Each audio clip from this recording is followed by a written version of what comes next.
Hello, everyone. Happy What's going on? What's Sunday. going on? What's Yes, going welcome to on? This another is The Other America. I think we're upgrading though. As you can see, we've got the music, we've got the slides. Every no, it's way weekend is upgraded. different. It's way upgraded. Definitely. I mean, we have a team. We have Happily in the house. Shira, we're balling this week. We have Marcus Oh yeah, Hunley on my side, Morehouse graduate, now interning for us. I mean, we're balling out of love it. control. Out of control. Yeah, so for everyone here, thank you for being with us and taking some time on this Sunday to join us. We do these twice a month now. We started doing them weekly, but we're elevating and we wanted to do them, twice a month and really bring in the best of the best for these conversations around racism, social injustice, police brutality, but really moving towards action, co-creation, collaboration.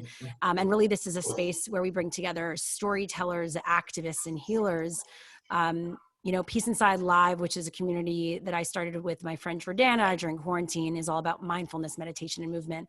And when conversations started to get to the next level around major systemic issues that we all know about, we thought it was time to use this community and platform to have those conversations. And of course, James Andrews and I have known each other for many years, and so we thought it was the perfect collaboration to bring together what he's doing at Authenticated and what I'm doing at Peace Inside Live to do these.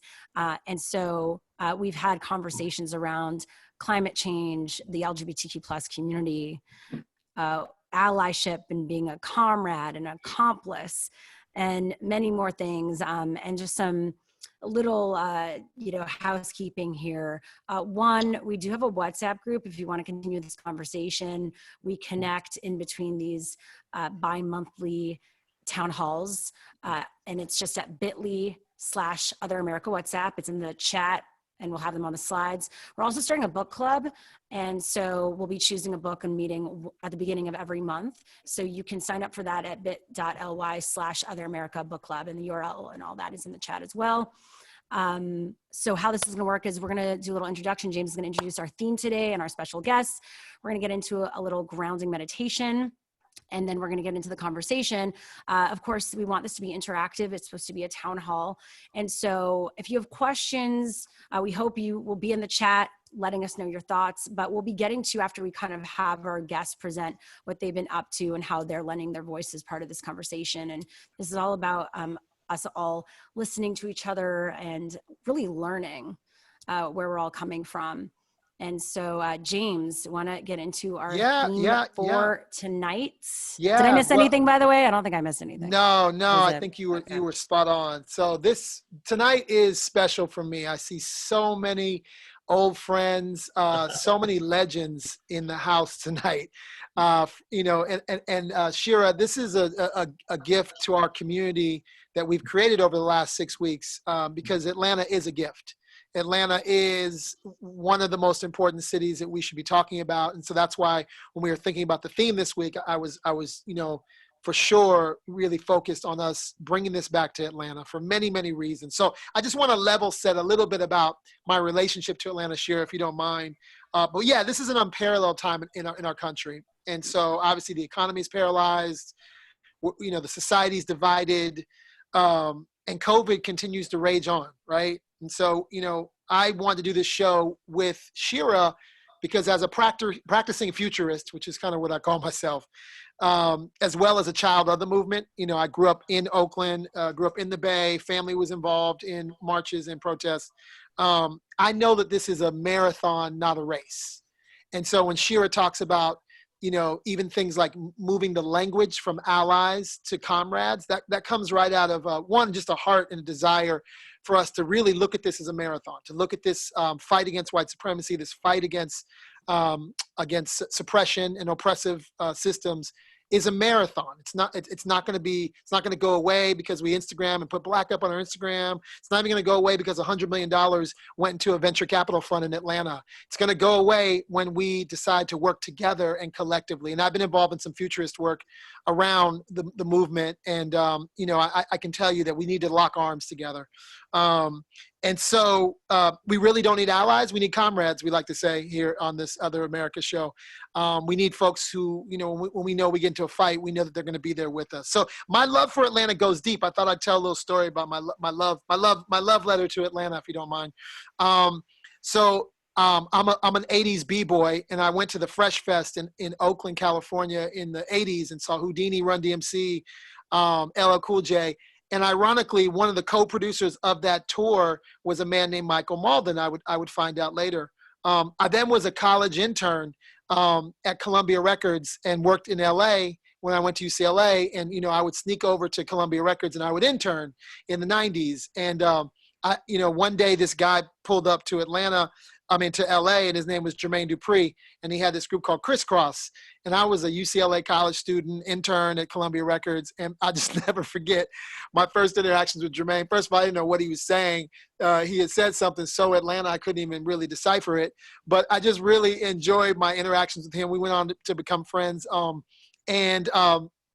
In the 90s, I actually, I got married very young to my wife, Shira, who's watching, and we got married in Marietta. Marietta is where our wedding took place. Even though we lived in LA, we got married in Marietta, and I know my in-laws are watching. So it was a wonderful day, 26 years ago. And then I ended up, as fate would have it, got a job under Michael Malden, the guy who was the co-producer of the Fresh Fest, at Columbia Records in New York City. And I moved my family to New York to work under Michael Malden. I got to work on So Def projects, The Brat, Jagged Edge, all these amazing groups. And it kind of became Atlanta, New York, and was going back and forth to Atlanta. I was actually at the Source Awards. If you guys have seen the Source Awards, where, Suge Knight takes the mic, the most important moment. Yes, that was controversial and that was horrible for the East Coast, West Coast fire that was happening for you hip hop aficionados watching. But one of the most special moments is when Andre grabbed the mic and said, "The South has something to say." And that was an amazing moment. Sitting in the audience with her talent was Shanti Das, who's going to be one of our speakers tonight. And that was an incredible moment for hip hop when Andre made that declaration about the South. So I was there. And then my brother started at Morehouse. My brother went to 4 years at Morehouse, came from Oakland to Morehouse. He's part of that Oakland to Morehouse train that exists in Atlanta. And then we moved to Atlanta in the early 2000s. And I really started over in my career. I worked at advertising agencies where I met so many of you. And started appearing on CNN, built a social media agency, and then became a part of the Atlanta cheerleading squad. I really put Atlanta on my back. I really wanted to bring in new venture capitalists, wanted to bring in new companies, spent some time with Kate Atwood at Metro Chamber, working on Choose ATL, got to go to, South by Southwest and places and really find those expat Atlantans. And then I moved to Los Angeles 3 years ago. Sherelle, myself, and the kids moved to take on, a new career in venture capital, sort of the intersection of venture capital culture and brand, which is what I do today. But I say that I'm building this fictitious Atlanta Peachtree to Sunset Bridge, Peachtree to El Camino, which is where I'm from, the Bay Area, and Peachtree to Sunset. And we're going to unpack a lot of that today. So, Atlanta has always been about not just influencers, but influence. From Dr. King and his Auburn Avenue base to Crisscross being discovered in the mall when JD discovered them, to Donald Glover and the TV show Atlanta, and to the Vine stars, Shira. There would be no Vine if it wasn't for Atlanta. Really, all the talent that was on Vine was definitely all Atlanta. And so that's why we dedicated today. We've dedicated today to Atlanta because it's the place that's been at the forefront of civil rights, entrepreneurship, media and entertainment, and public health. Right there in North Druid Hills is the only government HQ for the Center of Disease Control, where God willing, prayerfully, they are working on solutions against this horrible, horrible disease, this horrible plague that we're all under. So I thought that I would bring some friends together, Shira, and I went through my my magic Rolodex and unpacked some incredible people. Oh my goodness, I don't have the run of show in front of me. So maybe if you could tell me who's up first, and then you can kind of, I'll tell you a little bit about them. We're going to do a quick, we have, okay. That's right. Do we have everybody here before we start? Is everybody in the house so we can start our, yeah, we're good. We can start. Yeah, I was going to do a quick, just grounding meditation. You could open up the rundown. Yeah. I'll send it to you. Yeah, I don't have the rundown. So unfortunately, I'm doing this without my run of show. Just Exactly.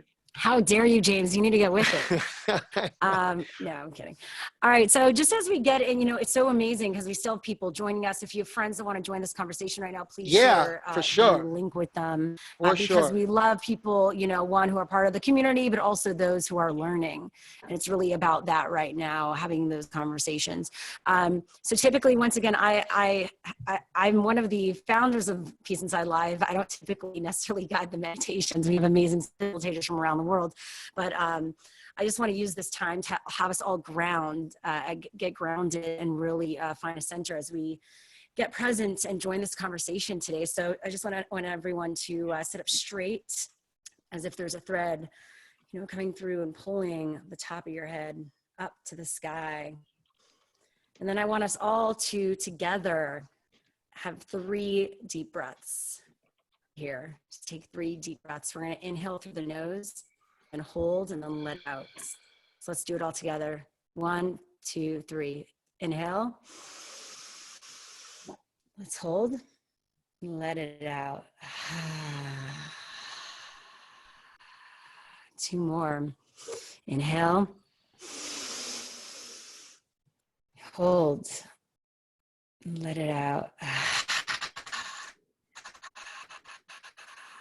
1 last one. In. And hold. This time, side out to let out all day. A lot of you are on mute, so no one can hear the crazy noises you're making. Just let it out, and let's all just take this time to be present with one another today. And I have so much gratitude for each and every one of you being here today.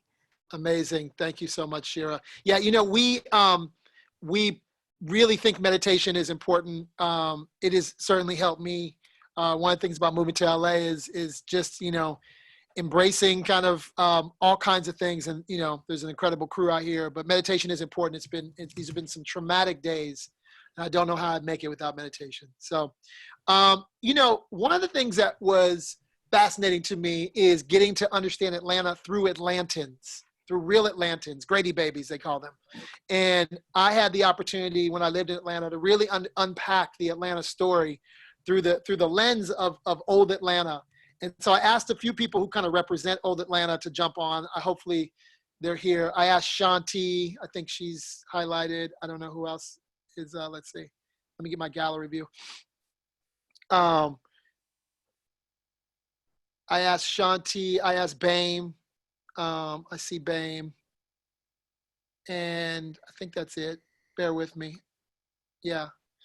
So, what I think, oh, and I'm sorry, Jackson Smith, please highlight Jackson. There we go. Boom. Jackson made it. So if you could unmute Jackson.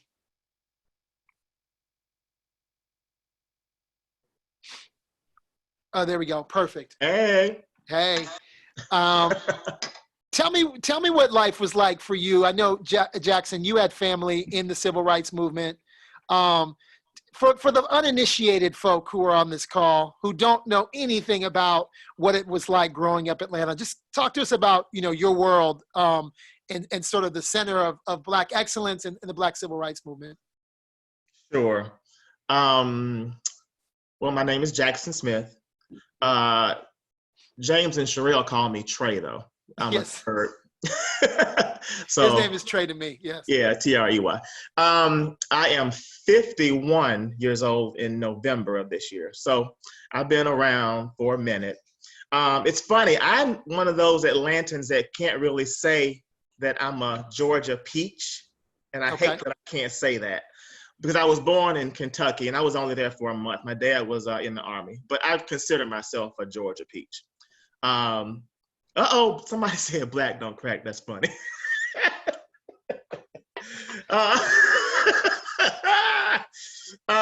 Anyway, but yes, I grew up in Ebenezer Baptist Church, which is the church that made Dr. King who he is, basically. His father was the senior pastor there. I called him Daddy King. He was actually like a father figure to my dad, Daddy King. And so I knew Daddy King very well as a kid growing up. And of course, his son, Martin, was assassinated the year before I was born. So, and Ebenezer Baptist Church it just groomed everyone who was there. That was the Freedom Church. It still today is called the Freedom Church. It's headed now by one of my Morehouse classmates, Raphael Warnock. And so it just continues on. And he's a freedom preacher. You hear him on every Sunday. His talks are freedom talks. And so I've been around that all my life, life. My dad, also a Morehouse man, just was a huge part of who I am. His name is Jackson Smith as well. And so just being in that church, growing up there, it just had a huge effect on me. It's probably why I went to Morehouse College. It's because of Dr. King and Daddy King. So huge influence. I was actually in the church as a kid when Daddy King's wife was killed. She was murdered, assassinated herself in the church playing the organ. And so she was playing the Lord's Prayer. Everybody's heads were bowed. My grandparents were in the front row. My parents were ushering in the church, and I was in the nursery. And I recall very clearly them taking the kids my age and hiding us in a closet for hours while they caught this raging maniac who was running around the church. And so it's just ingrained in me. Just the civil rights movement, the church, the people in it, Coretta Scott King, John Lewis, who we're all praying for here in Atlanta right now. He was just a stable person that I would see all the time in my life. So it was just nothing kind of to see those people, just kind of walking around. Oh, hey. I love it. I love it. Representative Lewis, that kind of thing. So, yeah. BAME, you grew up in a section of Atlanta that has its own brand. I wonder if you could talk about what it was like growing up for you, and if you don't mind, just give us the age range you are in, so we can give a little context on when what your years look like. I'm 41. Okay. So I identify as Gen X. Grays are starting to come in, but yeah, 41. From the West End. So tell people because people won't know the West End. So just yeah. I was gonna in terms, especially your and Branden and your brother. Yeah. And Branden Peters, like that Oakland. It's the closest thing you'll get to like a Oakland Splash or Harlem type of vibe. This very do for self Black community that's around the corner from Morehouse and Spelman. A lot of the Victorian homes, old Victorian homes. A lot of the foundations of the houses have been around since the Civil War.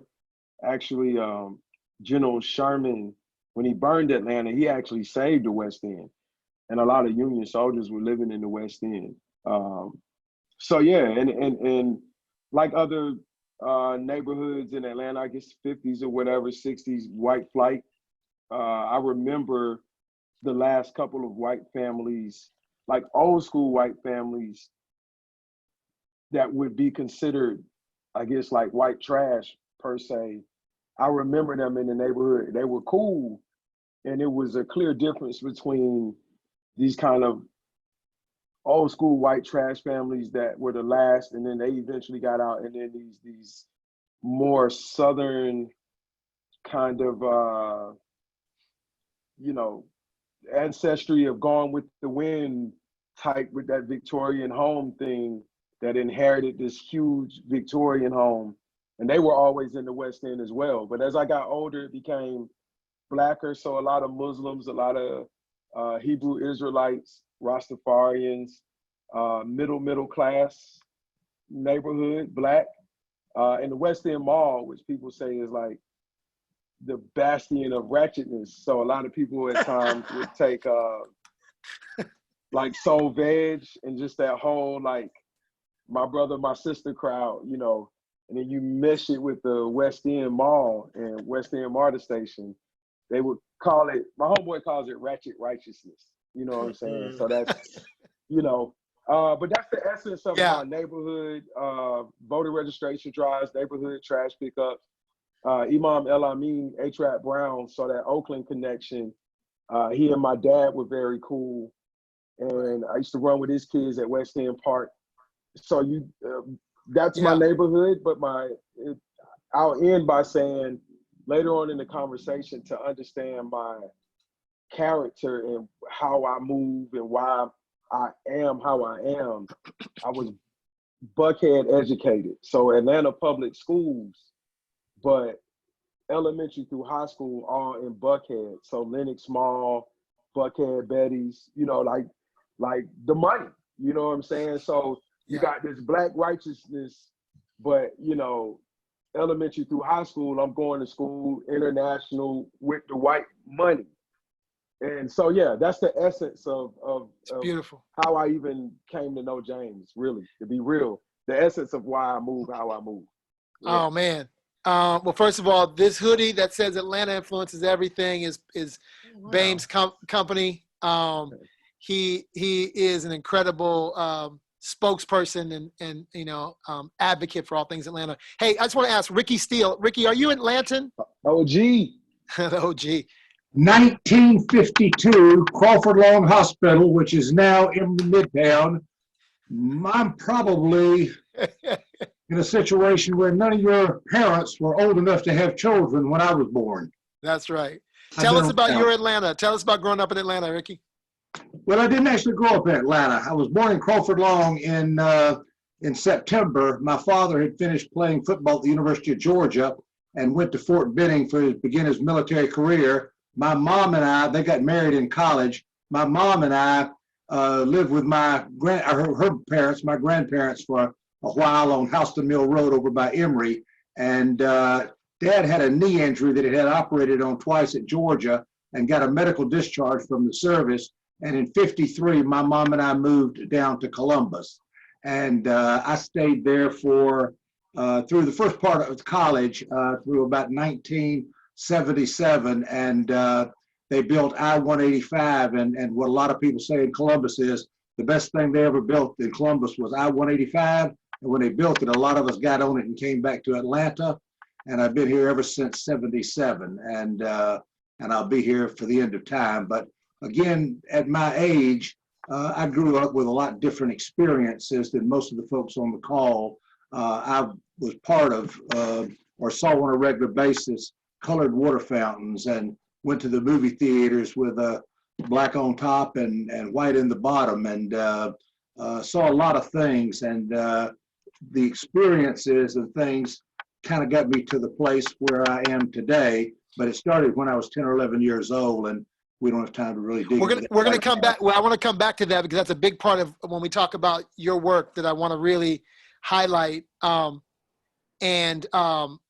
didn't realize that you were born, but then what city were you raised in? I guess I didn't get that. Columbus, Georgia, 100 miles Columbus, south, right next door to Fort Benning. And my father ended up starting a career, stayed there the rest of his life, and then I moved back to Atlanta in 1978 with a business I started in Columbus. And I like to tell people I was born in Atlanta, and I will die in Atlanta on a Delta flight trying to get home as quick as I can. I know, that's right. I love this place. You are a legend, man, and it's just so great to have you on here. Last but not least, just a little bit of your Atlanta upbringing story, Shanti Dawson. We had a good conversation this morning. Shanti and I have been friends for probably 25 years in the music business, and she is an Atlanta child as well. Tell us about growing up in Atlanta for you.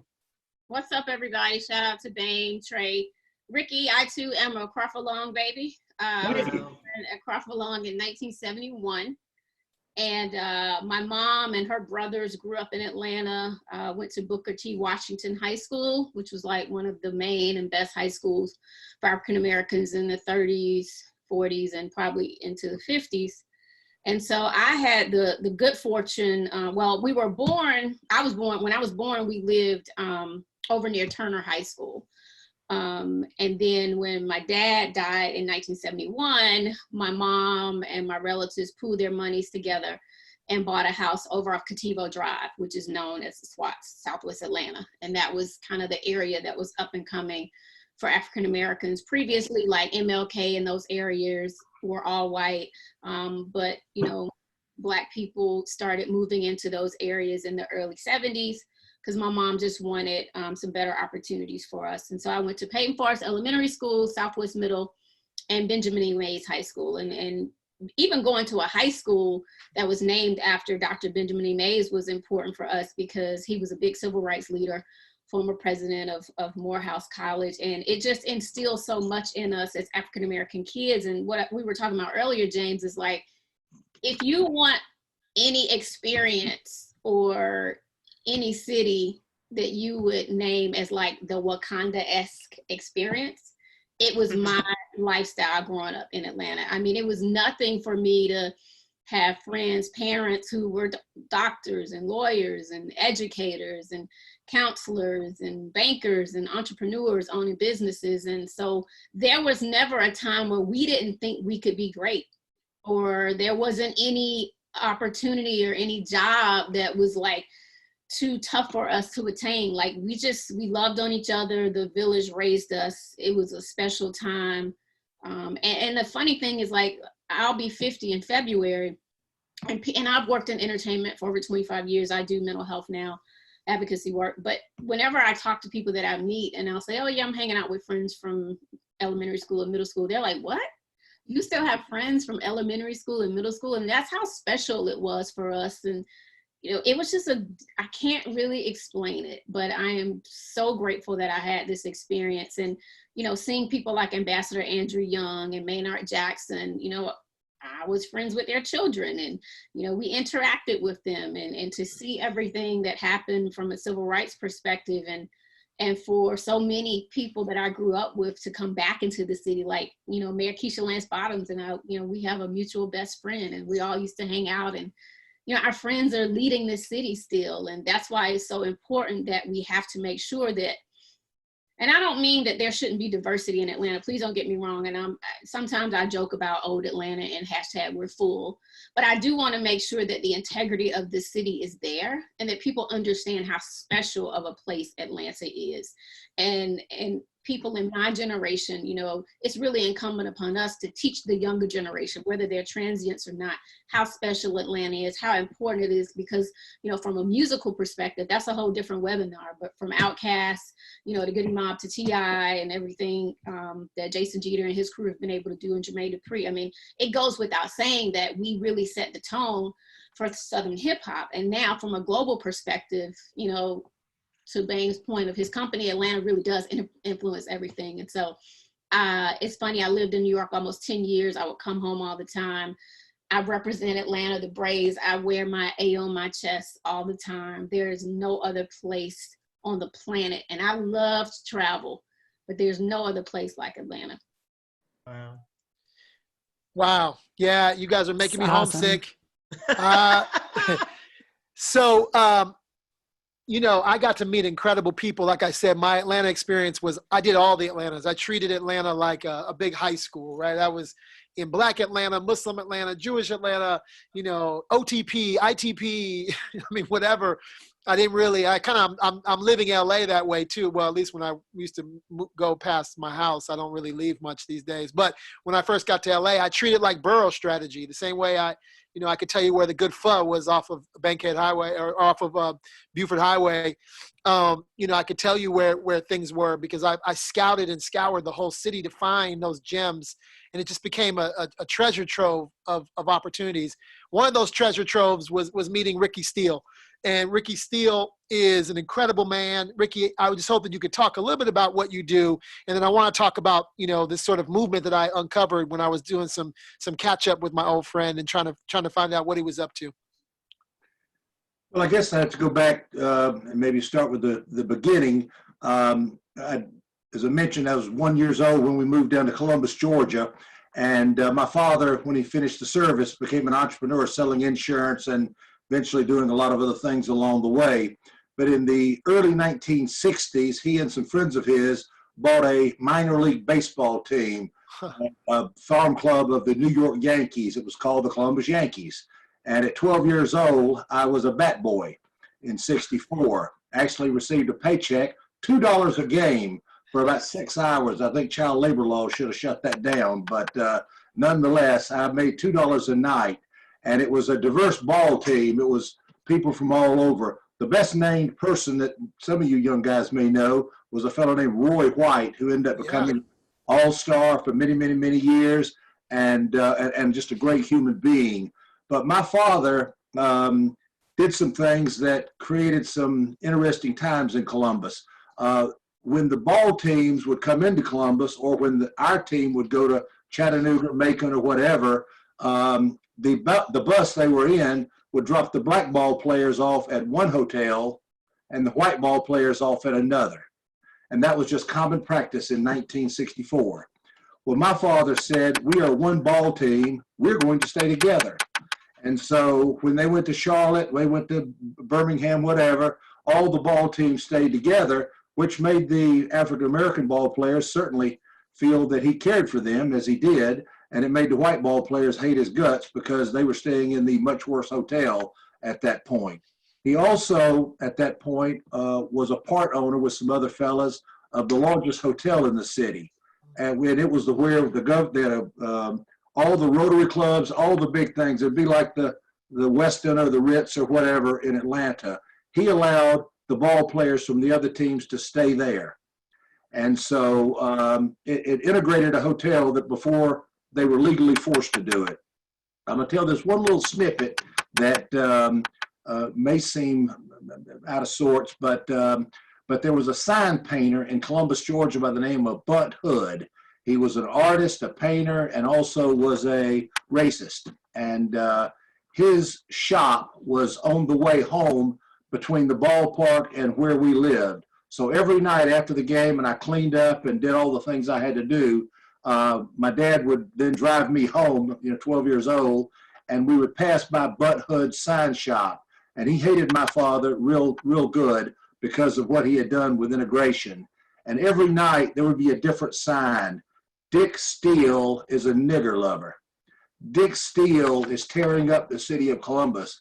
Dick Steele needs to be beaten, hung out of the city, and they get worse. And I would say, Dad, what is this all about? And we would have some long, very, very helpful conversations about that. And I'm 12 years old.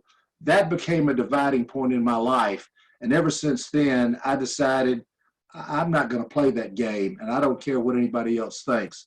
I could tell 12 other stories about other things that happened along the way. But basically, I've stood for what I believe from the time I was 12, but I haven't been an outgoing advocate. No one that's ever around me heard me tell improper jokes to speak of. I've always been fair and equal. I was in the limousine van bus business when I first moved to Atlanta. 3/4 of my employees were African-American. I had 14 department heads. 10 of them were African-American or female. And we just built that entire culture. But something happened recently, as everyone knows, the march with the kids from Westminster that started at the OK Cafe. And that was a story in the Atlanta Business Chronicle about a month ago. And that bothered me so bad because I have been a customer of the OK Cafe and their 3 other restaurants for 35 years, spent between $200,000 and $300,000 there over the years.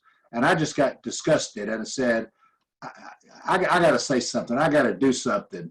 And I created a couple of pieces that went in LinkedIn and this, that, and the other. 37,000 people opened them. I haven't had 37,000 people open my material over the last 15 years. Hey, Ricky, just let me ask you a quick question. I've been gone for 3 years. What happened to OK Cafe? I don't even know. Give some context. Give some context. Okay.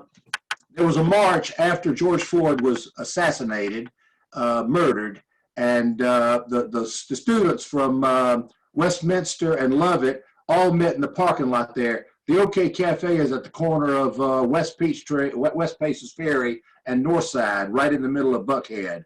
And I won't mention her name, but one of the owners of it really wrote some tough things. They put a sign outside OK Cafe, which is one of the larger restaurants in the city, and everybody and his brother goes there. The governor's in there, venture capitalist. They've never been discriminatory, but they had certain beliefs. She put up signs that all lives matter. If everyone would just work harder and this, that, and the other. And eventually she was interviewed by a couple of magazines and the Atlanta Business Chronicle, and that's when she dug in pretty hard. She said, again, it's a too long a story for this format, but basically her last thing was, I do not have white guilt, I have white pride. And that pushed me over the limit. And so I have created a number of Facebook, LinkedIn, Twitter posts, and then I eventually created a new Facebook profile photo, and a lot of people are using it now, but it basically, the top of it says, white silence is equal to white consent. I refuse to be silent. And so now it's up on the Facebook website, and anyone can go and use that. And that's my personal Let's go. message at this point. We now have, Yeah, if we can get the link so everyone can see Yeah, let's it, that'd get be that. great. Yeah, let's support that. Let's support. I love it. I didn't even know you were doing this, Ricky. And it's I think the Northerners on this call, some of you, if you see what's happening in the South, and that's the reason we're doing this is that we want to show, what the movement looks like coming from Atlanta. And man, that's really, I didn't know your entire story. So that was just at first really helpful. And then what you're doing now, that's really appreciative. I'll come back to you, Ricky, because I want to make sure that we, can support your movement, and be there, to support everything you're doing.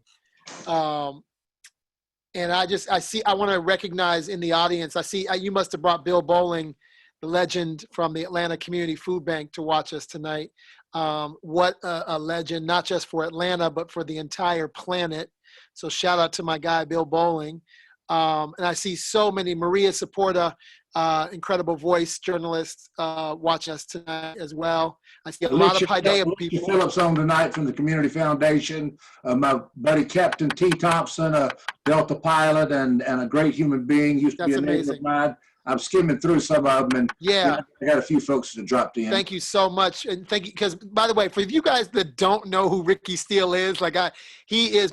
People think that I'm pretty connected. This guy is a connector's connector, and he really is such a big heart. And so I can always count on Ricky, and I just really appreciate. I want to give you your roses publicly. Thank you so much for all you do, and all you continue to do. I want to move this along a little bit.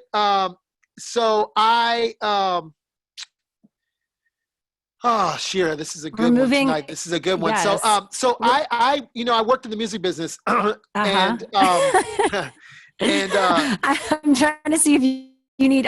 You are just owning it. I love it. Good. I got it. Yeah, I worked in the music business, and moved from a place called Montclair, New Jersey, to Atlanta, actually, because I in the record business, they gave me enough money to buy a house when I was young. So we bought a house, Shira and I did, in Montclair. And, I got to Atlanta. Shanti, who was really like the mayor of Atlanta, Shira, just so you know, really runs things in Atlanta. She was my music industry connection unlock, along with people like Jason Orr, Funk Jazz Cafe, some other people. And I got to meet this next person later, but his prominence and his legend status was well before me even meeting him. He managed T.I., Shira. And he also came from Montclair, New Jersey. So I wanted to highlight my brother, Jason Jeter, and talk a little bit about, what I've always thought about Atlanta and its music scene is it needs, when LaFace left Atlanta, we lost the capital base. So we lost the first ever, let's call it, venture-backed record label, the venture partner being Arista Records, and bringing their financing. And in a new model in the way that we look at the record business, I think Jason Jeter is doing something really special, and just is part of that Atlanta Peachtree to Sunset, LA to Atlanta bridge that we're building. So Jason, tell us a little bit about what you're working on.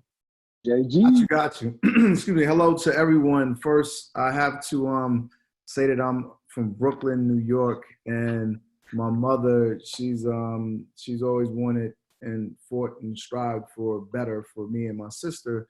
So when I got to high school, my mother actually moved me to Montclair, New Jersey, because she was one of those parents like, you're not gonna go to high school in New York, you know. So we moved to Montclair, New Jersey for a better life. And it's just ironic because after I moved from high school, after I graduated high school, literally the day after I graduated high school, my mother herself moved to Atlanta. She moved to Atlanta. She moved to one of the best places that she could have possibly moved. Didn't know the history, didn't know the background, but just so by chance, she moved to a community in Southwest Atlanta called Loch Lomond, on the street, Loch Lomond Lane.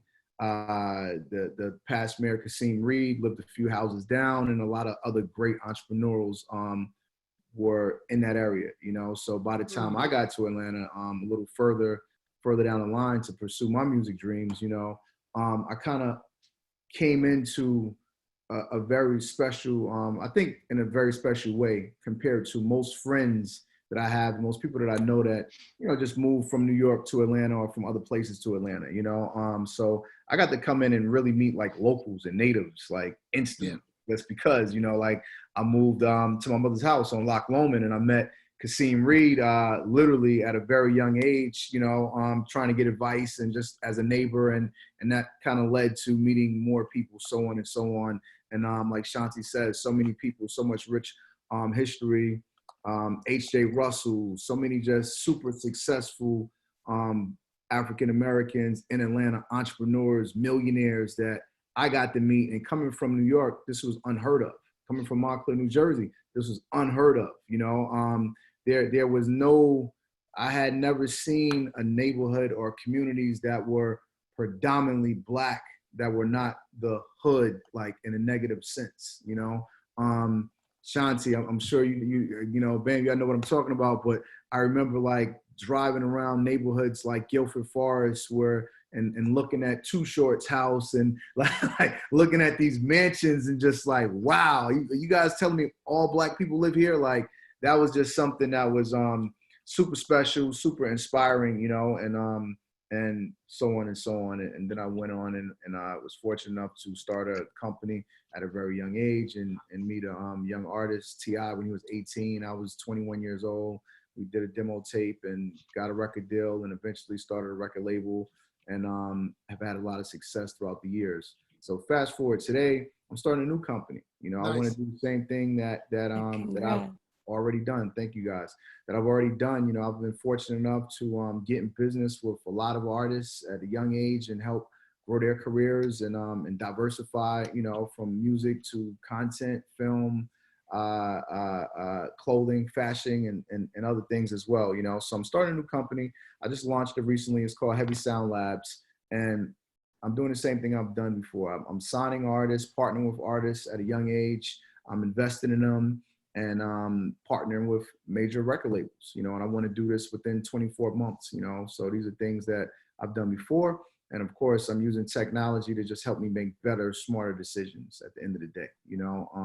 So I've done this with Travis Scott, of course, T.I., B.O.B., DJ Drama, Young Dro, like a countless amount of artists throughout the years. And you know how it is, like experience definitely is the best thing. So it teaches us, but when you pay attention to technology, like it just kind of, these are tools that we have now that I didn't have when I first started, you know, Grand Hustle, that I have today. So my goal right now is to go in business with artists and partner with them, develop the foundation of music. And I always say, once you have success in music, it's like getting a passport. Now you get to go and explore other avenues of business, you know? So that's something that I believe in. I look at myself actually as an entrepreneur first and foremost, you know? So I say that I want to help develop and build artists to be creative entrepreneurs. You know, we know that if you're just getting paid off of performing and streams right now today, one of your main revenue streams is non-existent with performing, you know?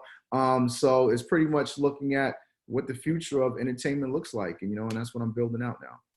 Man, that's amazing. And that's a culture signal, as I like to call it, at, Authenticated. That's a culture signal that Atlanta is open for business. It's a culture signal to the world that, the way you're structuring it, the way you're doing it, and it will attract more talent. I remember, I don't know about you, I remember when I just wanted to go by Eric Sermon's rim shop because I saw it in the video. My whole thing was let me just drive by Eric Sermon's rim shop. For those of you old enough to know what that means. But I feel the same way about you in this era where we're thinking about physical destination and digital destination, that what you're doing with Heavy Sounds gives us an opportunity to put Heavy Sounds as an aspirational place for someone from Africa to think about Atlanta differently. And for the first time in a long time, because we know LaFace, obviously was signing checks, and actually have signing power. We finally have someone back in Atlanta who actually, has capital and has infrastructure and has the experience you do to really build a really solid business. So I'm super proud of you and super excited for you. And yeah, absolutely appreciate it. Yep. So speaking of the record business, like I said, I remember growing up in the business. I was a Gavin radio DJ, promoter. I was begging college radio DJs to play my records. And there was like a fraternity of us and sorority of us who came up in those days. And one of those people is Shanti Das. And she is, they gave her the key to the city when she went to New York. She's certainly built an incredible brand around her as a music executive, but even more amazing to watch her as my friend is to see her take all of that incredible experience and background important to something that we all are should be concerned about, which is mental health. So Shanti, could you talk a little bit about the work you're doing now? Sure, absolutely. So I walked away from my job as executive vice president at Universal Motown in 2010. And I was dealing with a lot of my own anxiety and depression, didn't really know what to call it. It manifested into some health issues where I developed some issues within my spine. And it was just time for me to quit. So I made a really difficult decision and I walked away at the top of my game. I was making almost $500,000 a year, corner office, blah, blah, blah. Stuff that we work so hard for and all that we think that technically matters, right, in life. My mom had developed Alzheimer's, so it was a lot going on. And I didn't share with you guys. My dad was of, Indian descent. He took his own life when I was 7 months old. And so that's really started our journey, as a family. We never went to counseling in African-American culture. We didn't talk about our problems. We didn't share our secrets, and especially didn't talk about mental health. I also had a family member that suffered from schizophrenia, and we would just kind of blow it off back in the day. And so I was recognizing all these feelings that I didn't recognize previously within myself, and it was a big internal struggle going on. And then in 2014, one of my best friends who went to middle school and high school with me, she took her own life the same way that my dad did. And then in 2015, I came really close to taking my own life. I had counted up all the pills in my medicine cabinet and I planned out my own funeral in my head. And I was just pretty much thought that God was done with me here on this earth. And by the grace of God, I got the help that I needed. I called the National Suicide Prevention Lifeline. My sister convinced me to do that because we also have another family member that suffers from bipolar disorder. And then my pastor, ironically, and I too am a member, like Trey, of Ebenezer Baptist Church, and Dr. Warnock is a close friend and mentor. And he was like, I'll pray with you, which is so customary in African-American culture that we only pray our problems away. But he was like, you got to go to the doctor. So I got the help that I needed, and I started this movement called Silence the Shame. And I'm all about branding everything, so I put Silence the Shame on everything now. But it just started as this movement, and I got musicians and artists to, post about it. And one day in May in 2017, I said, I'm going to make up National Silence the Shame Day, and we got 90 million impressions in one day. And it started snowballing. And so now we are a 501c3. We curate community conversations. We have a podcast on iTunes, Google Play, and SoundCloud where we interview everyday people, clinicians, celebrities. We curate content. I also started through COVID and just trying to pivot and see what was next, a platform called Yeah Wellness.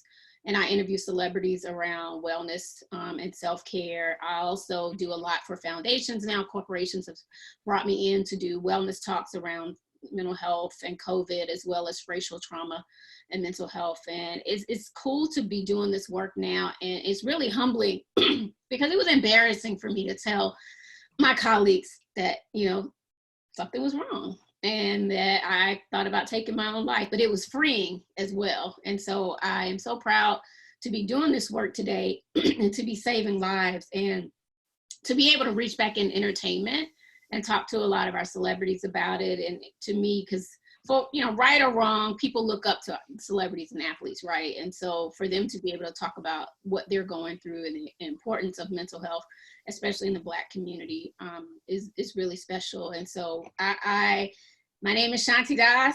I am a, you know, suicide ideation survivor, if you will, and I'm proud of it. And I'm also, you know, again, the biggest ATLien there is. And so to be able to bring wellness into the conversation in Atlanta and globally is just all that I want to do right now. So thank you, James. Yeah, appreciate you so much. And the work you do is so important. And it's something Shira and I have been talking about. We've been talking to you about it as well. The system's broken, right? Like the system, what scares me about these times is that, you know, with COVID, we're going to have more and more and more issues around mental health, and the system is just fucking broken. It's just a mess. And so, you know, supporting movements like yours is really, really important. And I just want to continue to hold you up and lift you up. Thank you so much. So my kids went to this amazing school, Shira. It was in Druid Hills, and it's called the Paideia School. And the Paideia School, you know, is the creative school, which is what it's known by. But it's so many things. I think really it gave me and gave our family and my kids such an opportunity to think outside the box, to unpack, you know, and discover. Whoops, I don't know what happened. Hey, we lost your lighting. It's all good. As long as you didn't lose me, I'll get it back up. But I wanted to introduce my good friend, Oman Frame, to talk about the Paideia School and the work that he does at Paideia. And I'm going to get my lighting back while you guys do Amazing. that. Hey, good evening, y'all. Afternoon, y'all, out in the West time. My name is Oman Frame, and yeah, it's an intense. It's crazy to sit on this panel with this amazing and illustrious group of true ATLians. I was in that minority to majority. Went from between Cascade and Campbellton to Sarah Smith, and then Sutton, and then would have went to Northside, but we had to get out. So when I came back to Atlanta after teaching in Cleveland and in Denver, I started teaching first at a KIPP school on the southwest side of town, but I had gone to Paideia as a kid. So one of the things that I did when I went back to Paideia and started teaching junior high was, because we are given this flexibility to create the curriculums we want to teach, myself and another co-teacher, Martha Caldwell, created a curriculum called Race, Class, and Gender for 8th graders. That was like kind of a hard gut punch to unpacking diversity, equity, and inclusion for kids.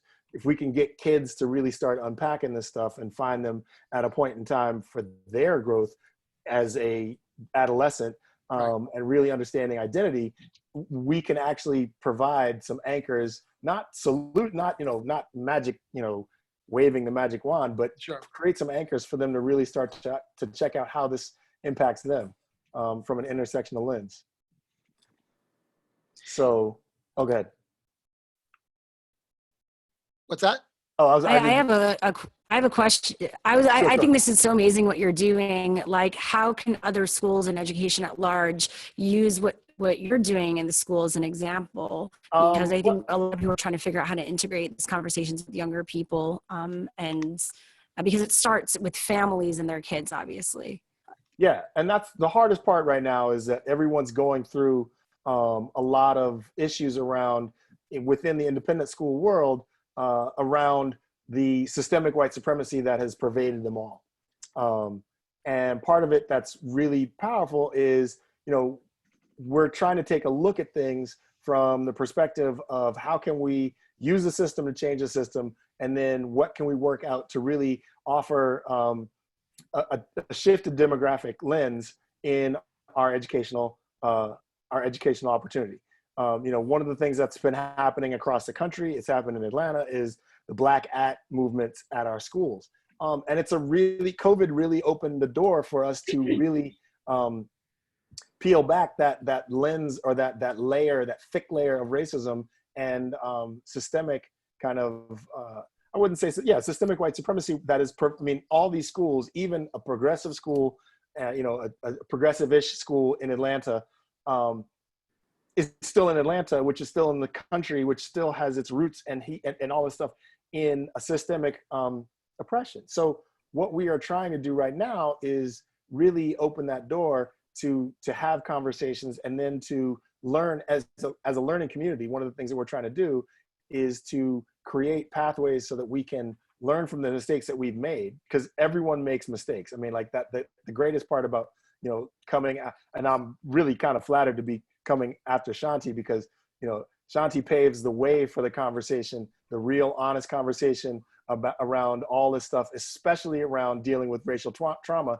Because if you grew up in the South, and at any point in time, the issues of racial trauma, no matter where you were, are real and have deep and lasting impacts in the psyche of us going through life here. I mean, the craziest part about being in Atlanta, especially from an educational aspect, and teaching at a KIPP school that was underfunded, and then at Paideia, which, you know, to a larger degree, not to the super degree that some schools are, but is a little bit overfunded. It's like you see this different stratification amongst educational possibilities, and there are still gaps. So what we are trying to do, and especially what I'm trying to do as the director of diversity, equity, and inclusion at Paideia, is bring and pool together the resources we need to make sure that the folks who are there get all the stuff that they need, get the training they need, start talking about anti-bias and anti-racism as a foundation, and then cultivate and cull the changes that we need to see from a demographic shift in our school, K through 12. And it is a process that is not going to be fixed overnight. COVID has allowed us to really open the door and start to break and unpack these things down together.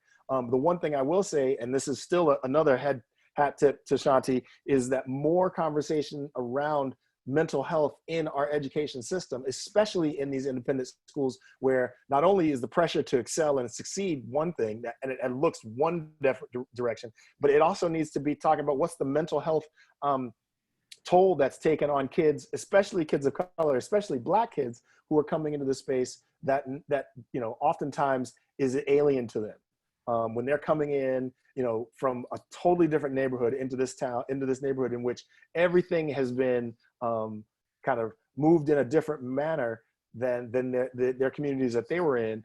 It's what we need to do is really start to equip them with the tools that it's going to take from a mental health and a spirit lifting capacity to really get them to understand not only, I mean, the baseline that they belong is an understatement. I mean, we need to make that as clearly defined as powerful, but also to open the door so that they get the help that everyone gets the help that they need. I mean, it's like, Shanti, I'm a survivor. It's funny you say that. Like, I was sitting there sending you mad love and energy, because basically my doctors and I confirmed that racism blew out my aorta in 2017.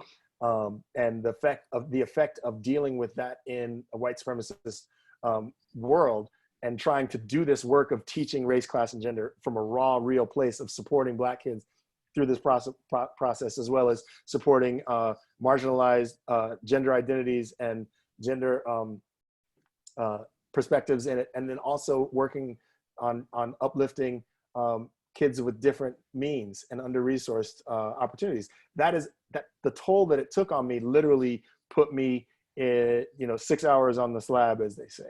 So oh, man. The trauma that is needed, the trauma support that is needed is, it is as akin to lunch as the cafeteria would be to some schools. Yeah. when we were at Paideia, we were not quiet as a No. family. And that's because I have a fireball wife who was also not going to take no. I just want to ask if you can highlight Sherelle. Sherelle, can you talk about, your role as, leading the Black Parents Organization, I think as a framework for other people in education who might be at schools. I just have to lift up my wife who just, kicked in the doors at Paideia. Yeah, so can you highlight Sherelle? There he is. Hi, everyone. As James said, we sent our kids to Paideia, fabulous school. We loved it. One of the things that attracted us was Paideia has a Black parent organization, which I honestly had never heard of before. And I think it got started in like the 70s, right, Oman? If I'm correct.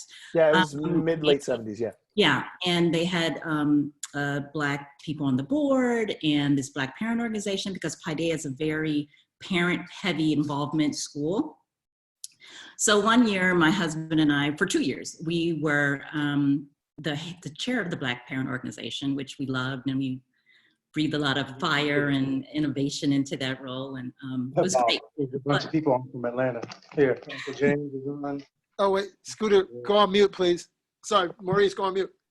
Oh, and then one year, I think Sky, our daughter Sky, was maybe in first grade.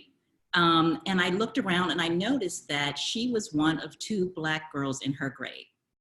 So in all of the class of 2020, she was one of 2. And it took me, she had been there since kindergarten, but it took me a few years to notice this because there were other kids of color, right, in her class.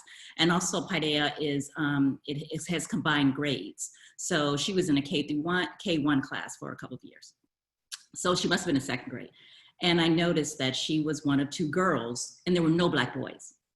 So I told another, and this is a school who prides itself on diversity. So I told another parent in the Black parent organization, Agnes, and we went to the administration and we said, hey, there are no Black girls here. There's Sky and there's Aaron, and that's it. And there are no Black boys. And they were a little shocked. Oh, really? Because I think they had gotten a little complacent. They didn't really realize, because there were kids of color, and also Paideia, like most places, lumps diversity. So there were a few same-sex families, parents in the classroom as well. And so diversity was lumped. It's a diverse school. Well, there weren't a lot of Black kids, not in elementary. But the school listened to us. To their credit, they listened to us. At first they said, well, we can't carry a kid for 12 years because, Paideia is big on financial aid, which is great. They give a lot of financial aid, but, they had this thought that the Black kids needed the financial aid, right? And we were like, Agnes and I, no, Agnes is in Jack and Jill, and guess what? None of these Jack and Jill kids go to Paideia because they don't know about Paideia. And so we squashed that. You don't need to provide financial aid from these kids from K through 12. So, but to Paideia's credit, they gave Agnes and I the reins, and they said, okay, go for it. And we organized an open house just for Black parents. We invited all of our friends from the different organizations that we belong to. We got about, I think we had like 20 families there at that open house. And I would say about 15 of them applied, and many of them got accepted, and they applied for preschool. So in Paideia, kids stay usually from preschool through 12th grade. So they applied for preschool. That next year, that preschool looked so different. And there were a lot of Black kids, and I think most of those kids, if I'm not mistaken, Oman, they're still there. A lot of those kids are still there. A lot of them are. And we still have that same Black Parents Association open house, yes. And so I always tell that story because I say that even though a school like Paideia, who was huge on diversity, they kind of dropped the ball a little bit. They got complacent, and it took parents to say, hey, this is not okay. But to Paideia's credit, they listened to us and they recognized it wasn't okay. So I've been watching this Black at Paideia on Instagram, and I've been reading Paul's emails, and I've been talking to some alumni. And I have to say that even though it's probably rocked the school, I do think that the school is handling it as best as they can. And I believe that they will handle it the same way that they handled the situation when I brought it to them. Yeah, and to piggyback on that, Cheryl, exactly. I mean, the hardest part of doing any of this work in the COVID environment is time. You know, one of the things I learned when I was recuperating is you can't get time back. If you could get time, you can get anything else and you can get anything back, but you can't get the time that's there. And one of the things that was really powerful is as we're going through this work together, is getting the time to actually get this stuff off the ground. It has rocked, yes, Cheryl, it has rocked our school to the core. And one of the things that when you hit the bottom like that, you have to do the work. So like you have this commitment now where you got probably the word mandatory has been used regularly because it is essential that if we're going to do what we say we're going to do, and we're going to try to become our best self, we have to actually all be in on this. And we have to work on our blind spots, and we have to work on our biases, and we have to understand that there are oops and ouch moments that we get regularly. And we made mistakes in the past, but you know what? If we're gonna come to a point in which we are, if we're gonna come to a point in which we're gonna get something done and believe it and actually make it real, we have to then lean in and get comfortable being uncomfortable.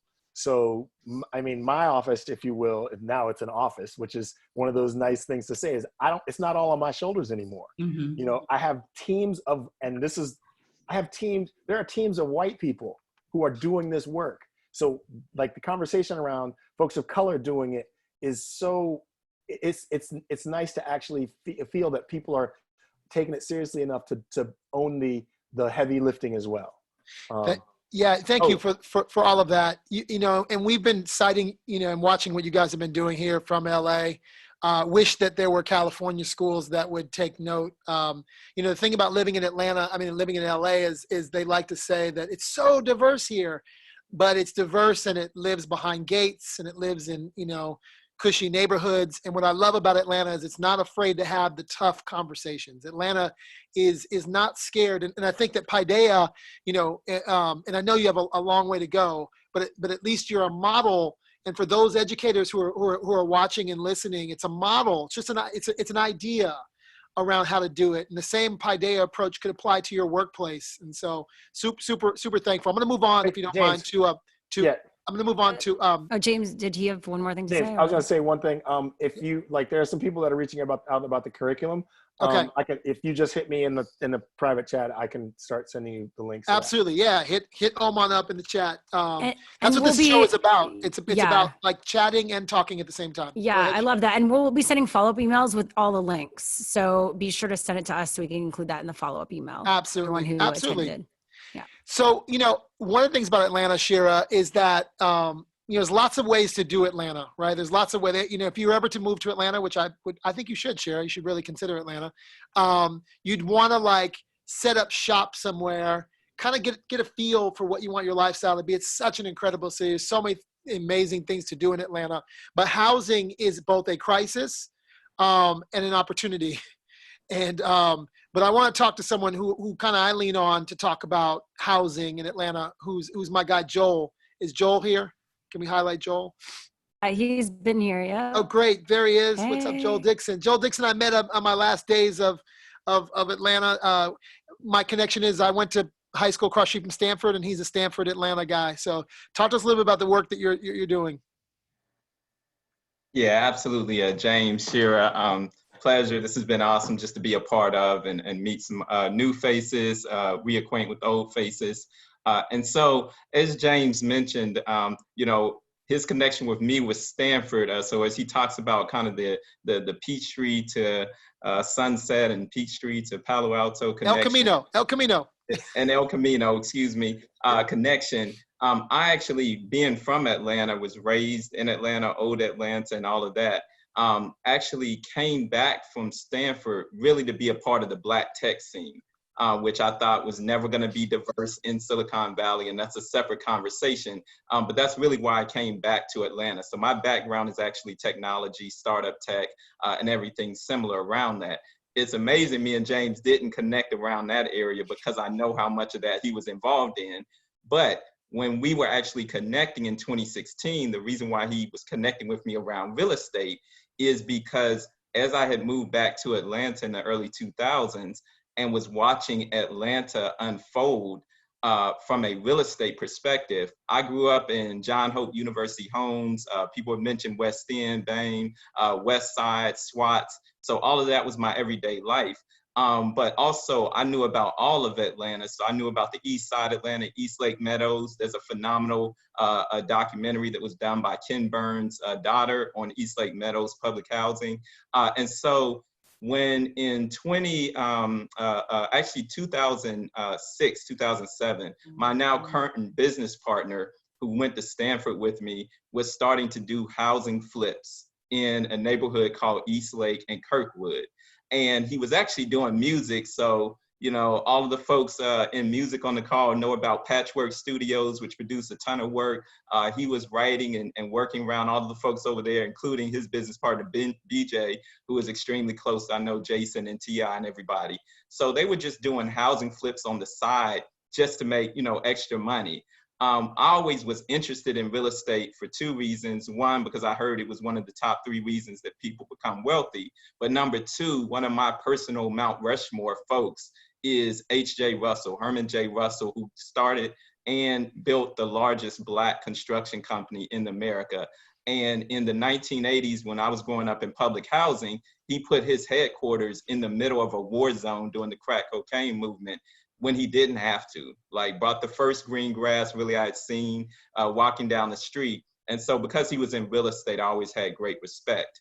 But fast forward to 2005, 2006, we were in a neighborhood that at the time, East Lake had already been redeveloped with the golf course and had a pretty solid charter school, but you could still buy housing in like the 200s, thousands, 300,000s, 400,000.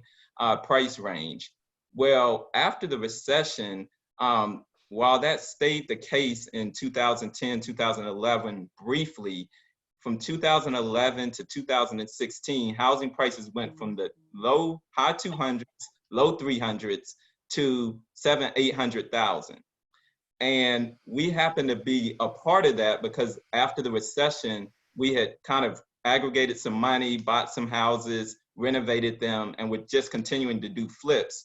Because this was a side hustle for me, I really wasn't thinking about a lot of the implications until I really saw that neighborhood unfold and realized that having been in Stanford and seen East Palo Alto and Oakland in the 90s, and then was going back and seeing East Palo Alto and Oakland in the 2000s and Harlem and watching Brooklyn, I knew how this thing looks. And of course, people call it gentrification, others call it other names. All I knew is that the city that I love was getting ready to get completely steamrolled. And this whole idea of old Atlanta and the culture of Atlanta and the South having something to say probably was gonna be largely eliminated if we eliminate the communities, the neighborhoods out of which that culture came out. So I literally left the tech industry for quite a while just to focus on learning residential and commercial real estate to ensure that there would be a place at the table for everybody, especially the communities and folks that had been there, you know, since the 50s and 60s, including neighborhoods that were already mentioned like Loman and Cascade, West End, historic neighborhoods like Peyton Forest, Audubon. All of these are areas that have significant history with Black communities, and losing those would be a significant detriment, not just to the Black community, but to Atlanta as a whole. And so with that, we needed to create new platforms and new models to ensure that transformation and this idea of gentrification does not have to be a 4-letter word. And so as a part of that work, James was meeting me as I was starting to advocate for number 1 lesson in that work, which is we have to move back to our communities before others do. We literally built in Kirkwood and East Lake, and for every 10 houses we completed, all 9 of them went to somebody that was not Black, that was not from the neighborhood, and wasn't even like, you know, anybody of color, period.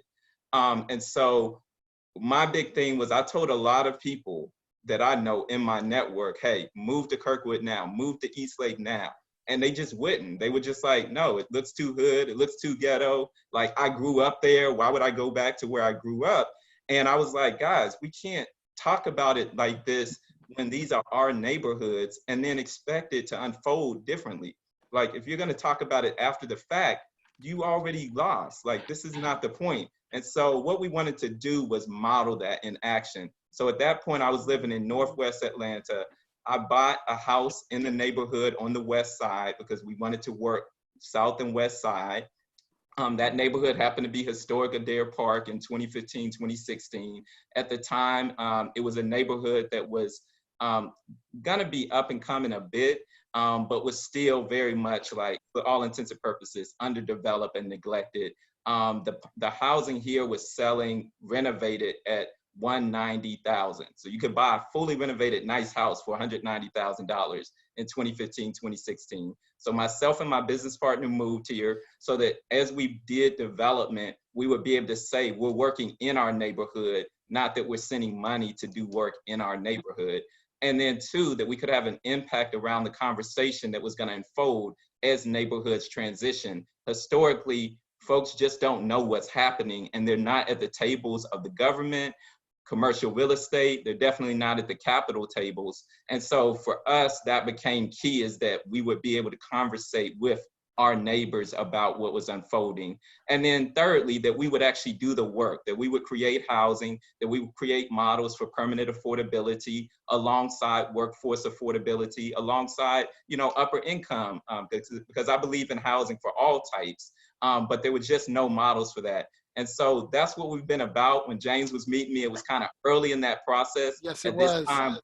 Yeah, it was very early in the process. But at this time, I can honestly say 4 years since that time, in historic Adair Park, West End, Westview, for every 10 homes that has gone out, you know, 4 to 5 of those has gone to a person of color, which is a significant improvement. I can say that even though these neighborhoods have been transitioning, that the culture is still being maintained to a certain extent. Bane knows I'm working with him to ensure that we start funding and capitalizing and owning the culture and the cultural areas. But it is largely still representative here in West End, in Adair Park, in the West Side. And so that's really what I'm about. Urban Oasis Development is focused on that work, and we're joining hands with everybody from commercial real estate, residential real estate, and the government, who's at the forefront, of course, in helping to hopefully preserve enough affordable housing so that Atlanta does not become a place for just one type of class. Amazing, amazing, amazing. You know, what's funny, guys, is I was at Culver City one day, and I was at this really cool little outdoor mall called The Platform, if you guys have been there. And who do I run into but Joel? He's looking at the beams, he's looking at the stores. So he was out here trying to figure out how to replicate, you know, some of the outdoor retail, because I will say that LA does do outdoor retail. You know, the Grove is sort of what Atlantic Station is trying to be, but we do outdoor retail here pretty well. And I just appreciate that you were here on a little fact-finding trip. I'm going to take a quick commercial break and go back to old Atlanta conversation. I've asked my friend Chiquita Dent to join us. Chiquita, we had a couple of sessions of people talking about their old Atlanta, kind of their Atlanta narrative, and growing up in Atlanta, what that was like. I was hoping that you could talk about it from your perspective. We've had Shanti, we've had Ricky Steele, and some other folks. So maybe you could talk to us about your Atlanta upbringing. Absolutely. Sure thing. Thank you so much, James, for having me. I really appreciate being here. So just to kind of give a little background on my old Atlanta story. I grew up in Collier Heights, and Joel, you probably know about that area. Shanti and I, whom I love dearly, have been friends since I was 12 years old and she was 10. So you can't imagine how proud I am to see my dear friend move and grow in the area that she's in. That is so, so needed around mental health. But just to kind of give a perspective, I grew up in Collier Heights, left high school and went to Florida A&M. My roommate is now the mayor of Atlanta, Keisha Lance Bottom. So when I tell you that I love Atlanta, it's ingrained in my blood, it really, really is. I heard Jason talk about his mother living in Loch Lomond. I live in the neighborhood next door in the Regency, so I'm very familiar with all of that. But I will say this, though. with everything that we've been able to accomplish as African Americans in Atlanta, having these neighborhoods of people that have been able to accomplish so much, one of the key reasons why I wanted to move back, which is what Joel was talking about, was so that I could be a part of the movement for change. And before I even had my son, who's now 15, I said that I wanted to live in a community where my child could grow up and see people doing great things that look like him.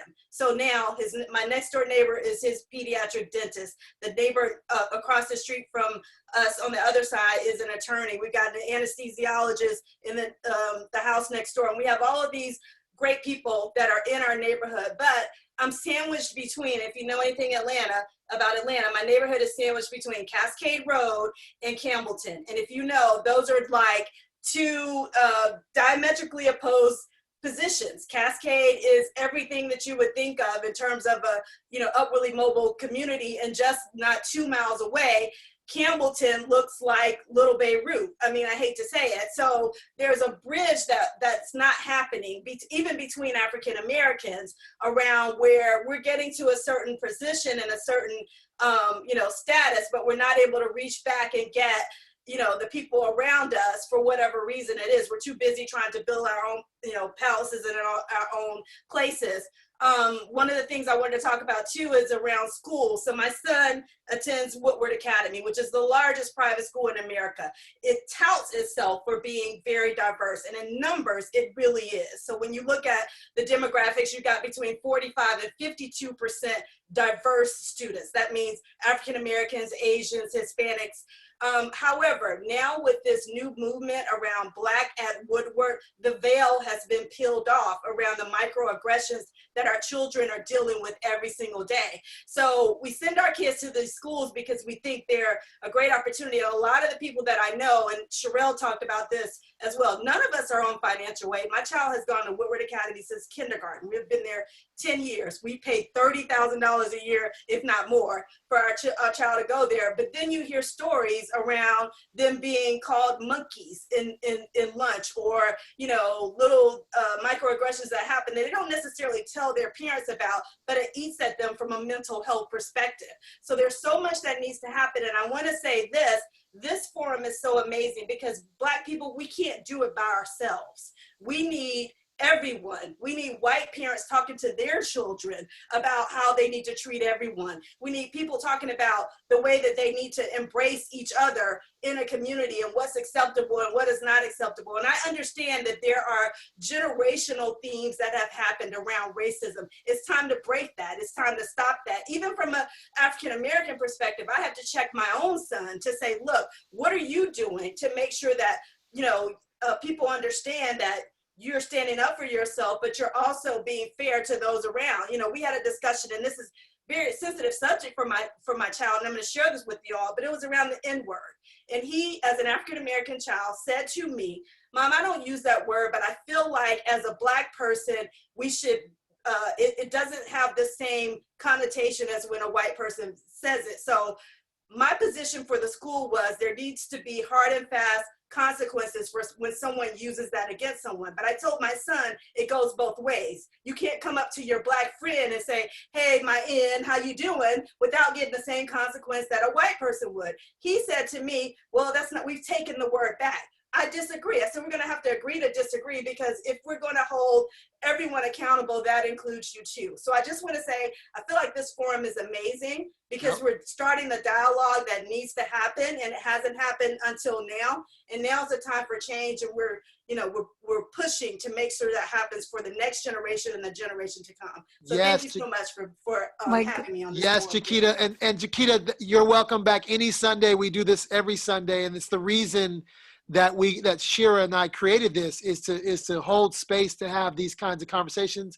And I knew that going to Atlanta, Shira, I told you that we go to Atlanta and we would have this kind of dialogue tonight. This has been beautiful. Yeah, thank you. I felt like, you're just speaking to my heart, and that's why I pushed James to also do this weekend. Like, we had taken some time off, and I'm like, the energy can't lull. We got to continue the flow of energy right now. It's so important. So I so appreciate you. I was trying to punk out this weekend. I was trying to punk out this weekend. I agree. You called me on the carpet, but I'm so glad we're back and the energy's back. So, I've been mentioning that we're building this this Peachtree to El Camino, Peachtree to Sunset train, and I'm here for all of you. I take many meetings. I mean, when the last mayoral election came out, I won't even name which candidates, but I met with a couple of candidates out here. Like, I'm here building the bridges, and I happen in my bridge building work to come across someone recently who's also a native Atlantan, who's also building bridges between both El Camino and Sunset, and El Camino and Peachtree, and Sunset and Peachtree. And her name is Valerie. And Valerie, if you would, talk about the work that you're doing and maybe give us a little bit of your old Atlanta story as a part of the quick little intro. Absolutely. So hello, everyone. You see I'm wearing my old Atlanta shirt. I grew up in Atlanta. Moved to Atlanta actually when I was 4, so wasn't born there, but grew up there with my family.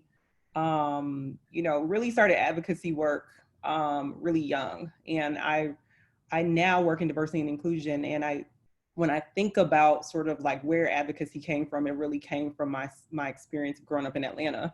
And Shanti just explained it so beautifully around just Black excellence and being exposed to that really early. I started advocacy work with local NAACP chapters when I was like 12, right? And really growing up on the South Side and just seeing, to Shanti's point, all of the Black excellence. As I went into my career and started diversity and inclusion, it started because I was doing recruiting work. And in the tech industry as well. Joel, we don't have to get you back in the tech industry, but okay. But I was working in tech in the Silicon Valley. I worked at Google, worked at Airbnb, worked at Stripe. I started in recruiting, and I was like, y'all telling me you can't find any people of color like that can do marketing and brand work and finance and all these things? And I'm like, I'm from Atlanta. It's hella people of color and Black people that can do all these things, right? So that's really what got me into diversity work. I went to school in Atlanta, went to Georgia Tech undergrad, went to Emory in grad school. And, now I run a diversity and inclusion consulting firm. And we talk a lot about sort of the concept of anti-racism, but really it's about now what? We have the hiring piece. We want to get more people into the tech industry, but really the advanced conversation goes to Black wealth and Black wealth creation. And James and I are working on a lot of projects around that, in LA and et cetera, at different companies. And so really just Atlanta had that Black excellence foundation for me, and I try to carry it wherever I go. I used to live in the Bay for the past 6 years. I moved to LA in October. So just try to be a proud Atlantan. My dog, his name is 3 Stacks. Like, I'm real, I still have my 770 number. I'm holding on to everything that I can hold on to for Atlanta, even though I'm on the West Coast. But just honored to be here and, continue to be connected to the community in Atlanta and try to build that bridge. Well, thank you so much. And it's been really good working with you and having another Atlanta touch point in LA. I know you know my sister-in-law. I think her and my brother are listening. My sister-in-law, of course, is Angela Bostic, and my brother Maurice Bostic is watching. Angela is now the CMO of Wharton and left Atlanta. So we got Peachtree to Sunset, Peachtree to El Camino, and then Peachtree to Broad Street, I guess. Atlanta is truly global, and we are here for you. So shout out to the Bostics out there in Philadelphia who I know are listening in. So the other person that I spent a significant amount of time with building these bridges was none other than Kate Atwood. And Kate happens to be spending a little time in LA. She's informed me she is not moving here, but I'm putting her in the Jason Jeter, Shanti category of, knowing their way around Hartsfield and knowing how to jump on a flight and get somewhere. And camping out and bringing all of her Atlantaness to a city. And we worked on Choose ATL, and I really appreciate the opportunity to work on that because it gave me an opportunity to find expat Atlantans and kind of have this theory of expats who live in other cities. So Kate, can you talk about the work that you're doing? Sure. Hi, everybody. It's so, I think, fun to see so many faces, familiar faces. I get asked a lot about kind of Atlanta, why Atlanta. I'm not from Atlanta, but I've been in Atlanta all my adult life. And the word I think that just sets Atlanta apart from everything for me is just belonging. I feel like it's, you know, it's a big city, but it, you know, it has the ability to have community, I think, more accessible than most other big cities. And that was certainly my case. I grew up in Virginia, small town, and was really just curious and excited to get to Atlanta for my first job right after I graduated. And, you know, my story starts really because, you know, for a personal journey as well. I experienced a lot of trauma in my childhood. And so me getting out of my hometown was a big, you know, step, but also a very scary one. I was, you know, 21 years old and kind of searching for belonging, I think in a more intense way than maybe most 21-year-olds are. They were all kind of, most 21-year-olds are like, freedom, freedom, freedom. And I was like, I really wanted to belong somewhere. And so I moved to Atlanta, and I quickly kind of latched on to this, we call it kind of this civic rent, this idea that, you know, you may go to the Valley to change tech, may go to LA to change entertainment, but you really go to Atlanta to change, you know, humanity. And I think that's the common thread in you know, from civil rights to hip hop to the mental health. You know, we all have this link to really wanting to, you know, do well and make, you know, have a good life for ourselves. But there's always this attachment, I feel like, to making sure that we're lifting up others around us. That's been my experience through everything I've done. And I've met a lot of the people on this call because I was immediately supported and invited into the Atlanta community, even though I wasn't from there. You know, I was 22 years old, kind of my venture into wanting to change the world was wanting to reframe grief for children. My mother died when I was young, and I felt it was a huge injustice that we didn't provide support systems for children who were, you know, experiencing profound loss. I mean, we're a society that wants to push it under the rug, that wants to, you know, not pay attention to it until, you know, an outcome results that then we're having to clean up. And, you know, that was something that became really my life's purpose. And so I launched Kate's Club. I, you know, had a bar night. This was, you know, pre, you know, GoFundMe or Kickstarter. So I call it the original crowdfunding platform. But, you know, I was 22 years old. I didn't know anybody in Atlanta. I had a bar night, charged $20 at the door. You got a free vodka drink. And that was my, you know, my entry into entrepreneurship. And the amount of people that showed up, that, you know, that for that one time, for, you know, this organization that was going to bring kids together and empower children to really face grief and to see their grief journey as one that can be healthy and positive, really changed my life and changed my love for this city.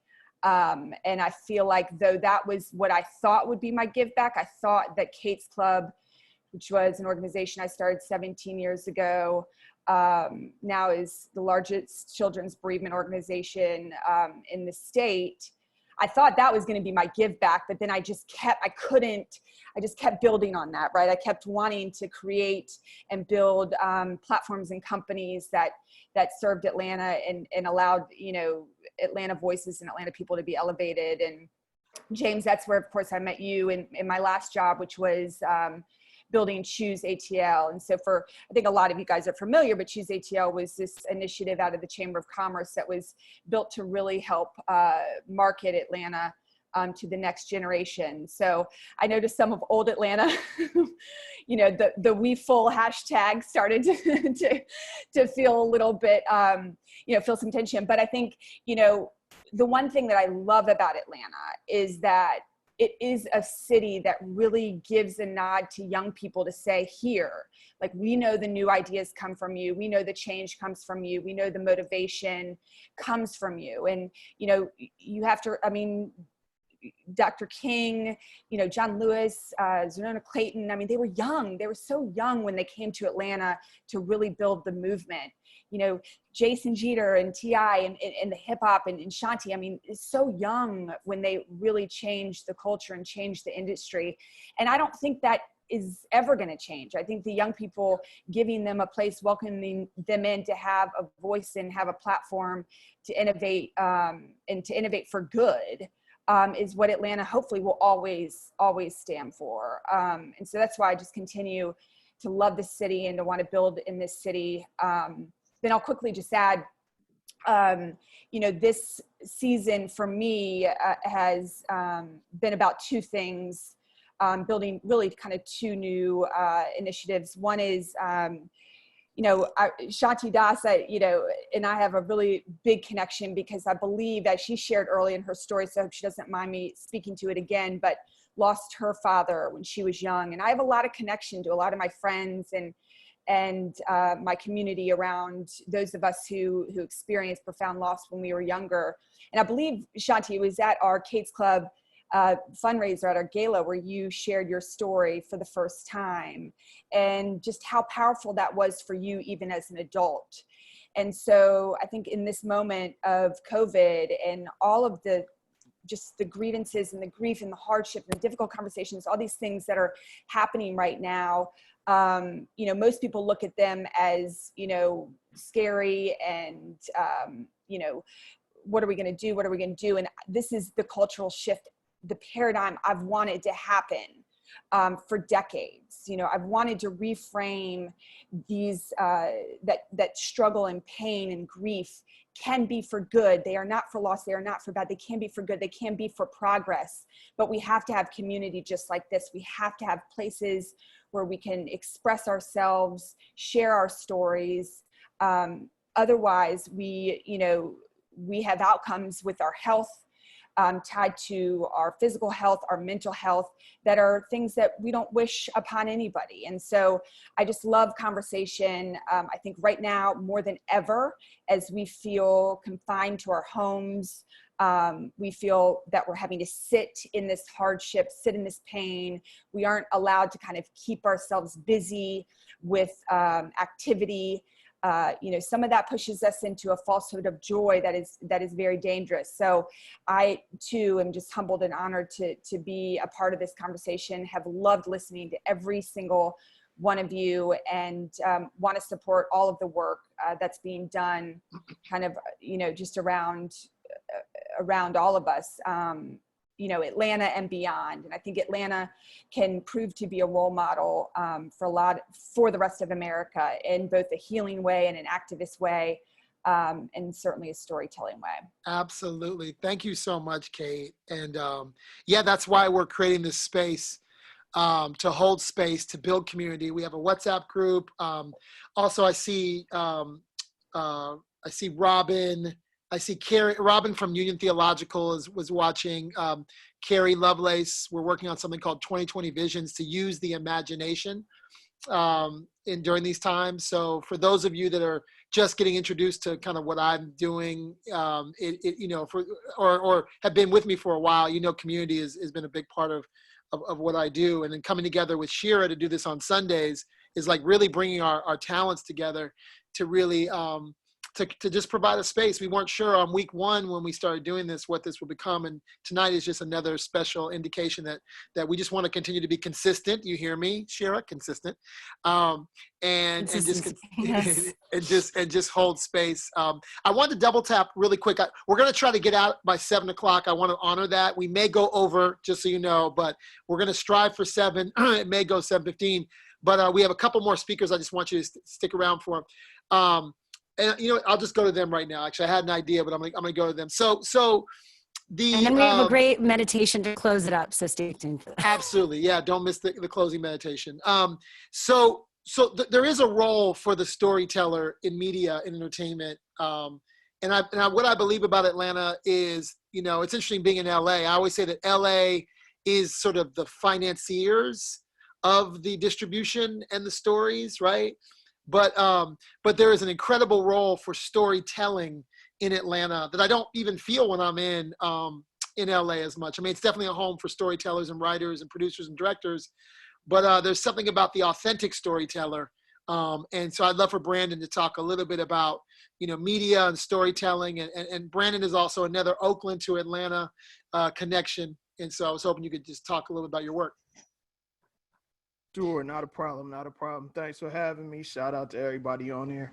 So, James, you as you mentioned earlier, we met each other kind of in the agency world. I've kind of gone to the dark side, telling stories and doing dope stuff for brands. A lot of the brands that you guys have heard of, and I've seen people drinking since we've been on here. But at the end of the day, I started out as a journalist. Clark Atlanta University grad, came through the mass media arts department. And at the end of the day, everything is storytelling to me, whether it's movies, whether it's TV, whether it's journalism, blogging, whatever. It's all telling a story. So my work is kind of telling stories through the clients I work with, but also telling stories through my writing. I still write here and there, and then telling stories through my own property. So I don't know, a lot of you, if you do not know who Maurice Garland is, you should. Preeminent Southern hip hop writer, period. So Maurice was a cat that I mentored, and we became very close friends, and started a business together almost 7 years ago. And Day One Radio is our podcast, which Jeter has been on, a couple other people on there have been on before.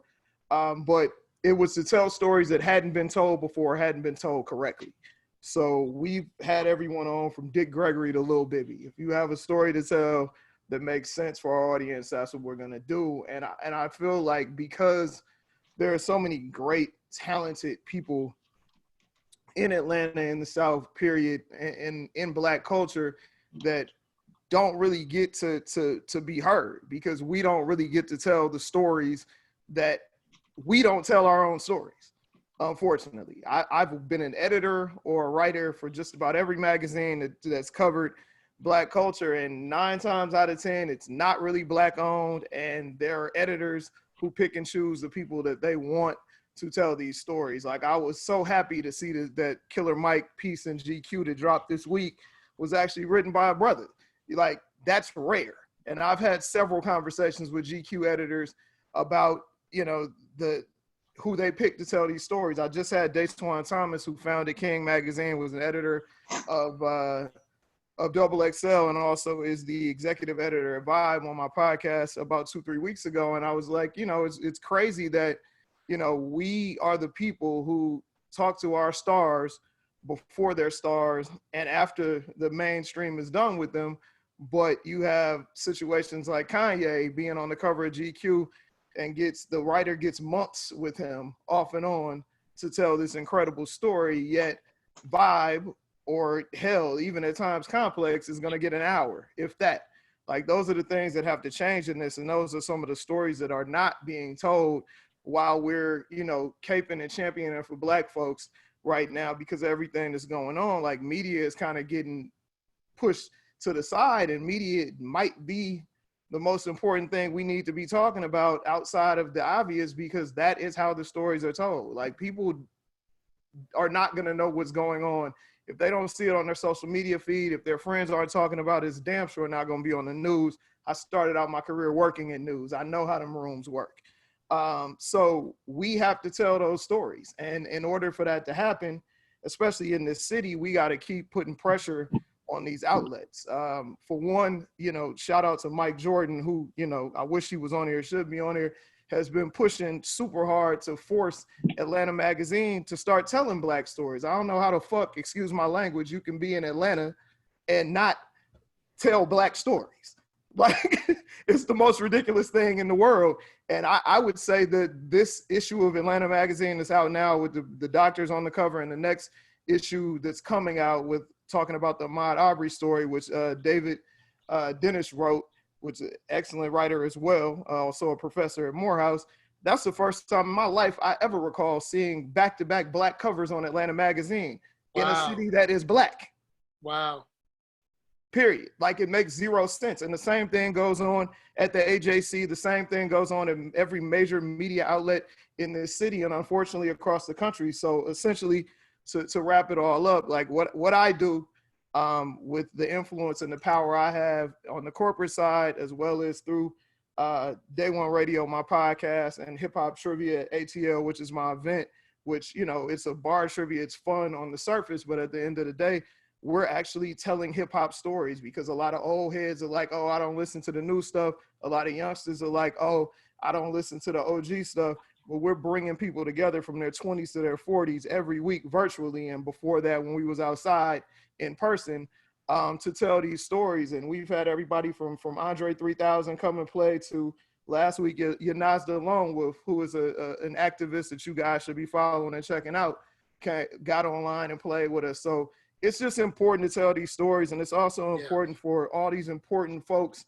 on this line, all these important folks listening, the people who will see it after it's live, to actually use your power and reach out to these Black-owned organizations, Black-owned media, Black writers, and give them the time to tell these stories, because the grass ain't always greener on the other side. Because when you're no longer popping, when you no longer, that email is no longer going crazy in the morning, when you're no longer receiving 1,000 text messages, the people that supported you from day one will be the people who will support you after you hot.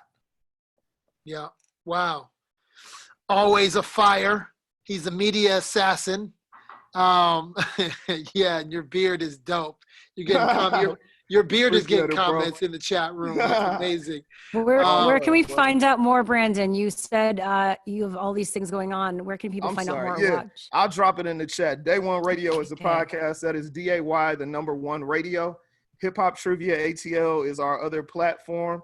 And my name is just Branden, BRANDENLSK. Also, one more thing before we go. We need to support. I don't know if everybody has heard of Tenderfoot TV, and I probably shouldn't be putting my brother on blast. No. But Donald Albright is a co-founder of Tenderfoot TV. They have deals with pretty much every podcast situation out there, from iHeart to whomever. Okay. They also have 3 TV deals going on right now. They did Atlanta Monster. They've done some of the best podcasts out there. He's probably the most powerful Black person in podcasting, and no one knows. I didn't know that. But, yeah, that's a problem. Like, we need to support our own. And so you said comrades earlier. His partner who is a white gentleman, is a comrade. Like, we need to be supporting this, because we are working day in and day out to get Black folks in this podcast business, because it is extremely lucrative and will have seriously blossomed in the next 5 to 10 years. Okay, please, I gotta get that information for you. I would love to support. Sure. You know, Atlanta is the place where I learned about this intersection between politics, culture, and business, and was so impressed with a Paideia alum that I was introduced to through Mike Walbert, who I believe is also listening in. Mike Walbert of A3C fame.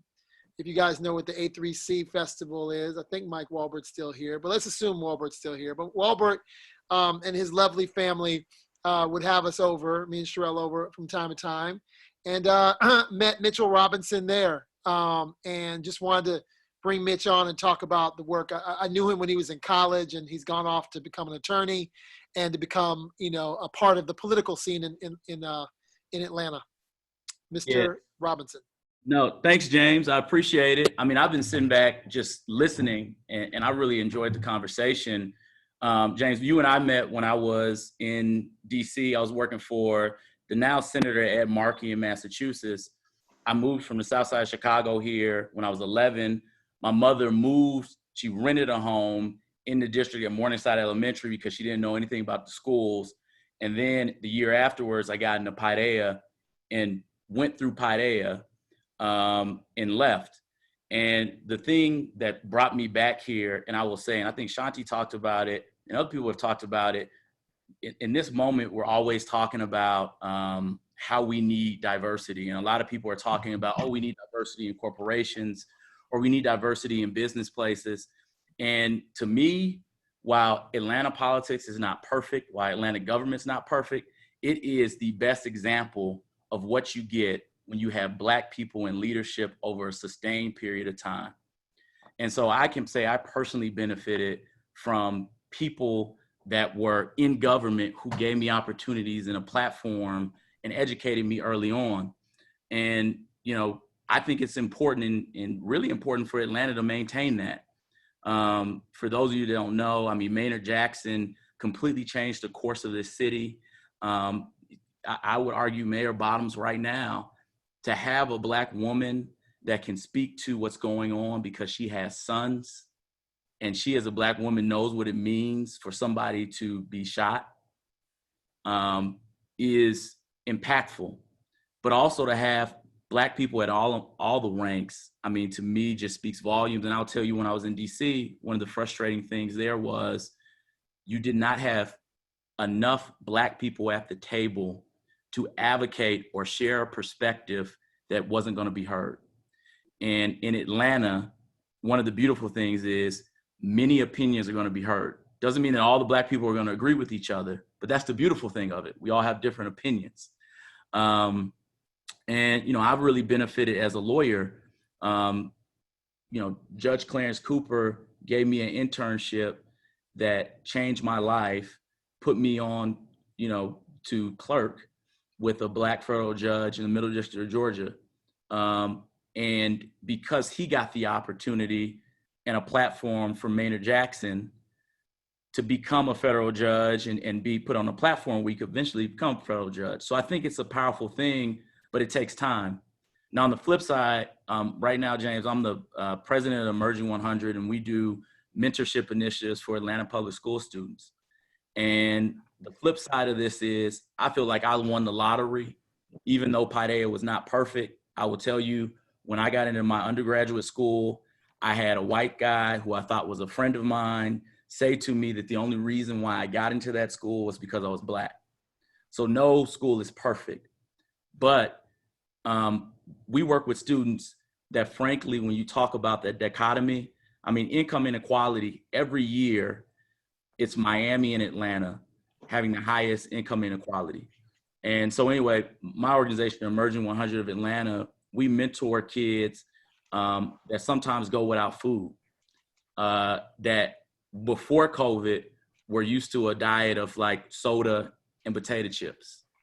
And right now, one of the things, and we've worked with Shanti and other people, is just to deal with the mental health component. Because imagine if you're at home, you don't even know how you're gonna get your next meal, you can't see your friends, and you have never been in an environment, because a lot of times African-American people don't have the opportunity or the resources to talk about mental health. And so, you know, I think what's so valuable, and I know we're short on time, is, you know, I will say Atlanta is sort of the best of everything Black, but it also is still a reality check, because a lot of the people in corporate America in Atlanta have for a very long time, to tie this back in. And you said, you know, is Atlanta still a city too busy to hate? Well, I actually think it's a luxury that a lot of those that were white had to say that we were too busy to hate, because the reality of it is that there's communities that have never been given the attention that they need.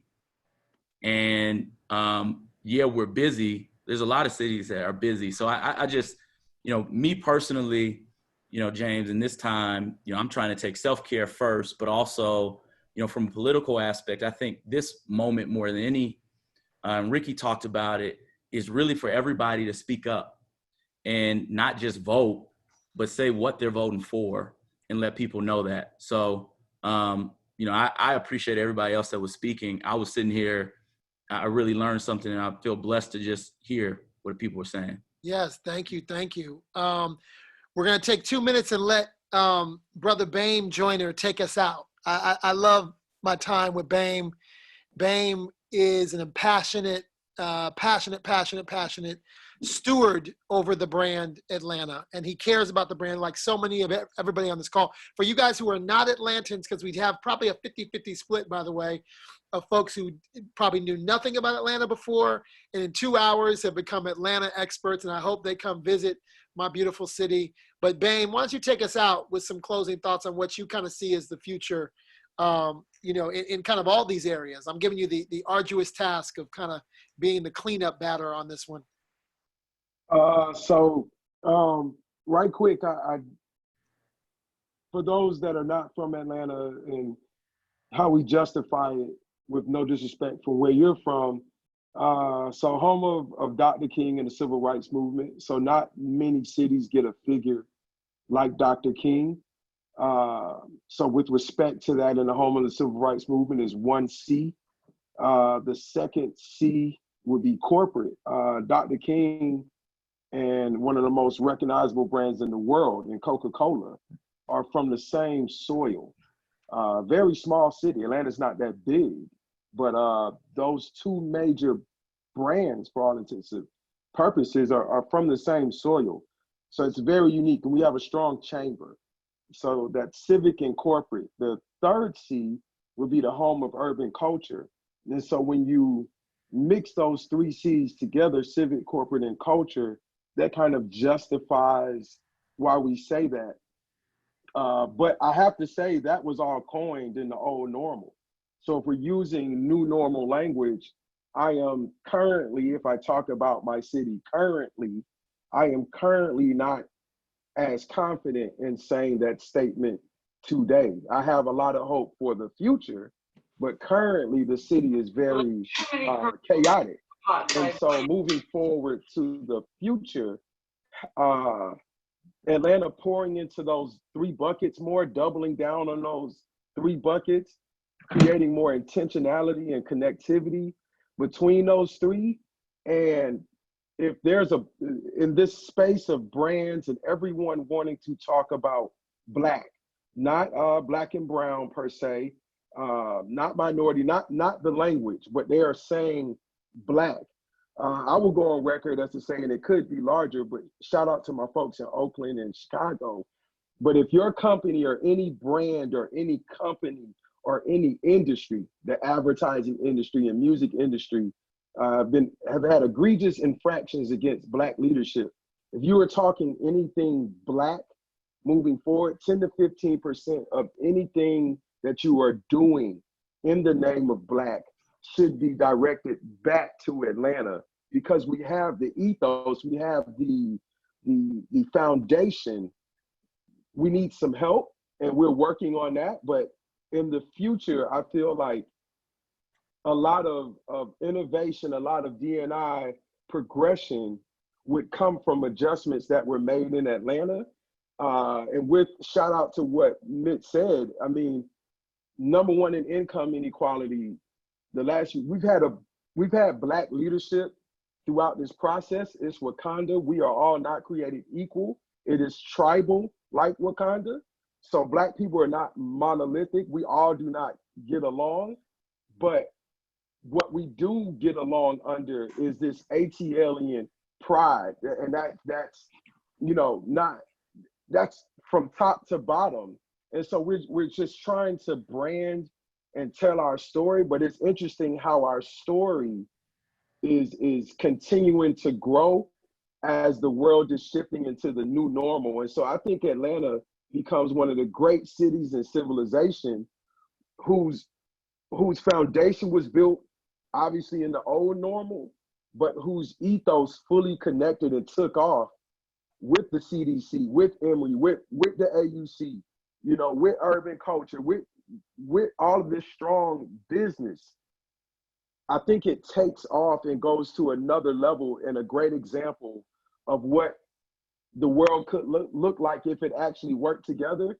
Not saying that we all got to be friends, but what it looks like when we work together for a greater cause. And I think the future of Atlanta, the new normal, will start to take shape here. That's exactly what I was hoping that you gave us an optimist yet realist view. And that's exactly what I was expecting. It makes me really, really proud to know you and to know all of you, to know that you are doing the work. And I just wanted you guys to know I'm here on the West Coast, connected to you, even though, it's tough. My mom is in Atlanta. My in-laws are in Atlanta. It is still home for me. And so I'm excited. We want to leave the next, 5-10 minutes to get some Q&A though, because this has been a monologue a bit. Yeah. And we want to get a dialogue. So any questions out there? Put Do you your have some hand already? up. Yeah, go in the chat. We'll go to you and turn your audio on. So we appreciate you for hanging out with us. Yes, We know thank you. it's This is long, great. but it's such an important conversation. It's been a lesson also for me. I feel like I'm learning so much. So thank you for everyone for sharing. So yeah, if anyone wants to, I don't know if you can put your hand up or if you want to speak, turn your mic on, unmute it.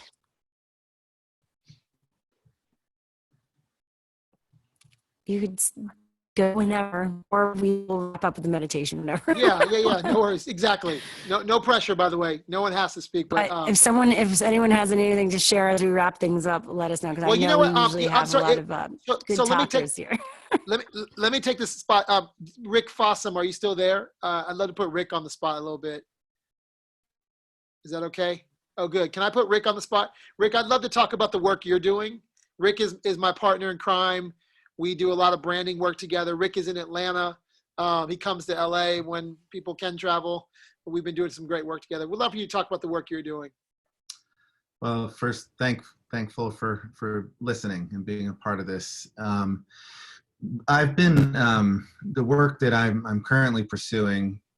Sidebar to sort of the professional work is sort of a deconstruction of the white church and white evangelicalism that exists, well, historically from the get-go, but particularly Atlanta has such a church spiritual sort of background, and the branding of Christianity in a lot of majority culture churches has overtaken the substance of the faith itself, and has brought a sort of a benign sort of a expression of a Christian faith from the white church predominantly. So I've been just having conversations, multi-ethnic conversations with a lot of local pastors. There's sort of an underground network of people that are sort of examining racial conciliation, racial reconciliation, and the problematic piece of the church and the problematic piece of theology that sort of exists within that. So I was a little late coming to this because I've been facilitating conversations online about that as well. But yeah, it's and one of the things that we've talked about is, Atlanta does have an ability to sort of hold things out in front of ourselves. I think particularly because of its background with the tensions in the civil rights movement, that no other city does have the ability to just sort of examine and look at it and wrestle with, because it's in our DNA. But yeah, so it's just been really, a lot of it is just deconstruction of certain things that are out there, predominantly in the evangelical Christian space. Thank you, Rick. I think I mentioned the work that Union Theological in New York is doing. I know Robin from Union Theological is on here. She lives in Atlanta but works for Union Theological. I'll have to get you guys connected, Rick. The work you're doing is important and incredible. Any other questions before we go to our meditation? One last opportunity to kind of talk. James, this is Cheryl. Can I say something? Absolutely. Yeah. Cheryl. Hi, everyone. This is Cheryl, original Georgia Peach. And one of the things that I want to say, kind of piggybacking on what was just commented on, is that, yes, Atlanta does have that strong foundation of spirituality. And, I grew up in Ralph David Abernathy's church, but got born again, much later after college.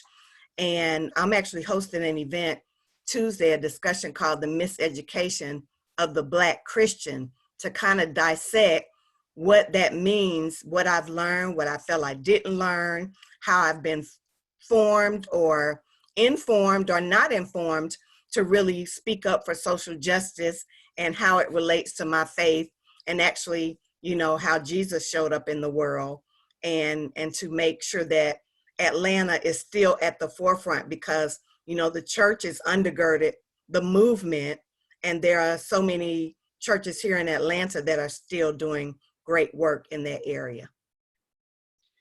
Thank you so much. And I'm going to try to show up on Tuesday, and that's great. Can you put the information in the chat so everybody has it? Sure. Thanks. And so for anybody who wants my email address, because I'm seeing your DMs, I'm getting a lot of DMs, but I can't get to them all. You guys can text me 415-843-8100. Just text me. That's my private community number. My email address is james@authenticated.la. And my regular phone, this regular iPhone, is 404 area code. So if you got that, you still got me. If we don't have any other questions, let's take a little time to kind of hold space. This was a lot of emotions in this conversation. Any other questions before we go to a little bit of a break? Anybody? James, Yeah. James Ricky Steele. Yes, sir. One thing, the original question was, is Atlanta still a city too busy to hate? Yes. We didn't touch much on that. We did. And I hope that perhaps you'll do another show at another point to dig deeper, because in reality, in my opinion, that was always a marketing slogan, was never real 50 years ago, and it's not real today. But there are a lot of different aspects that would be well worth digging in if we had another 2 hours. So Yeah. that's another show, James. Thank you. No, and I hope that I didn't over-market the marketing slogan through your luring you into this evening. And it would be really interesting to unpack the way cities tell their story, but in particular, where Atlanta has some room and some growth in owning that. So thank you for hitting that.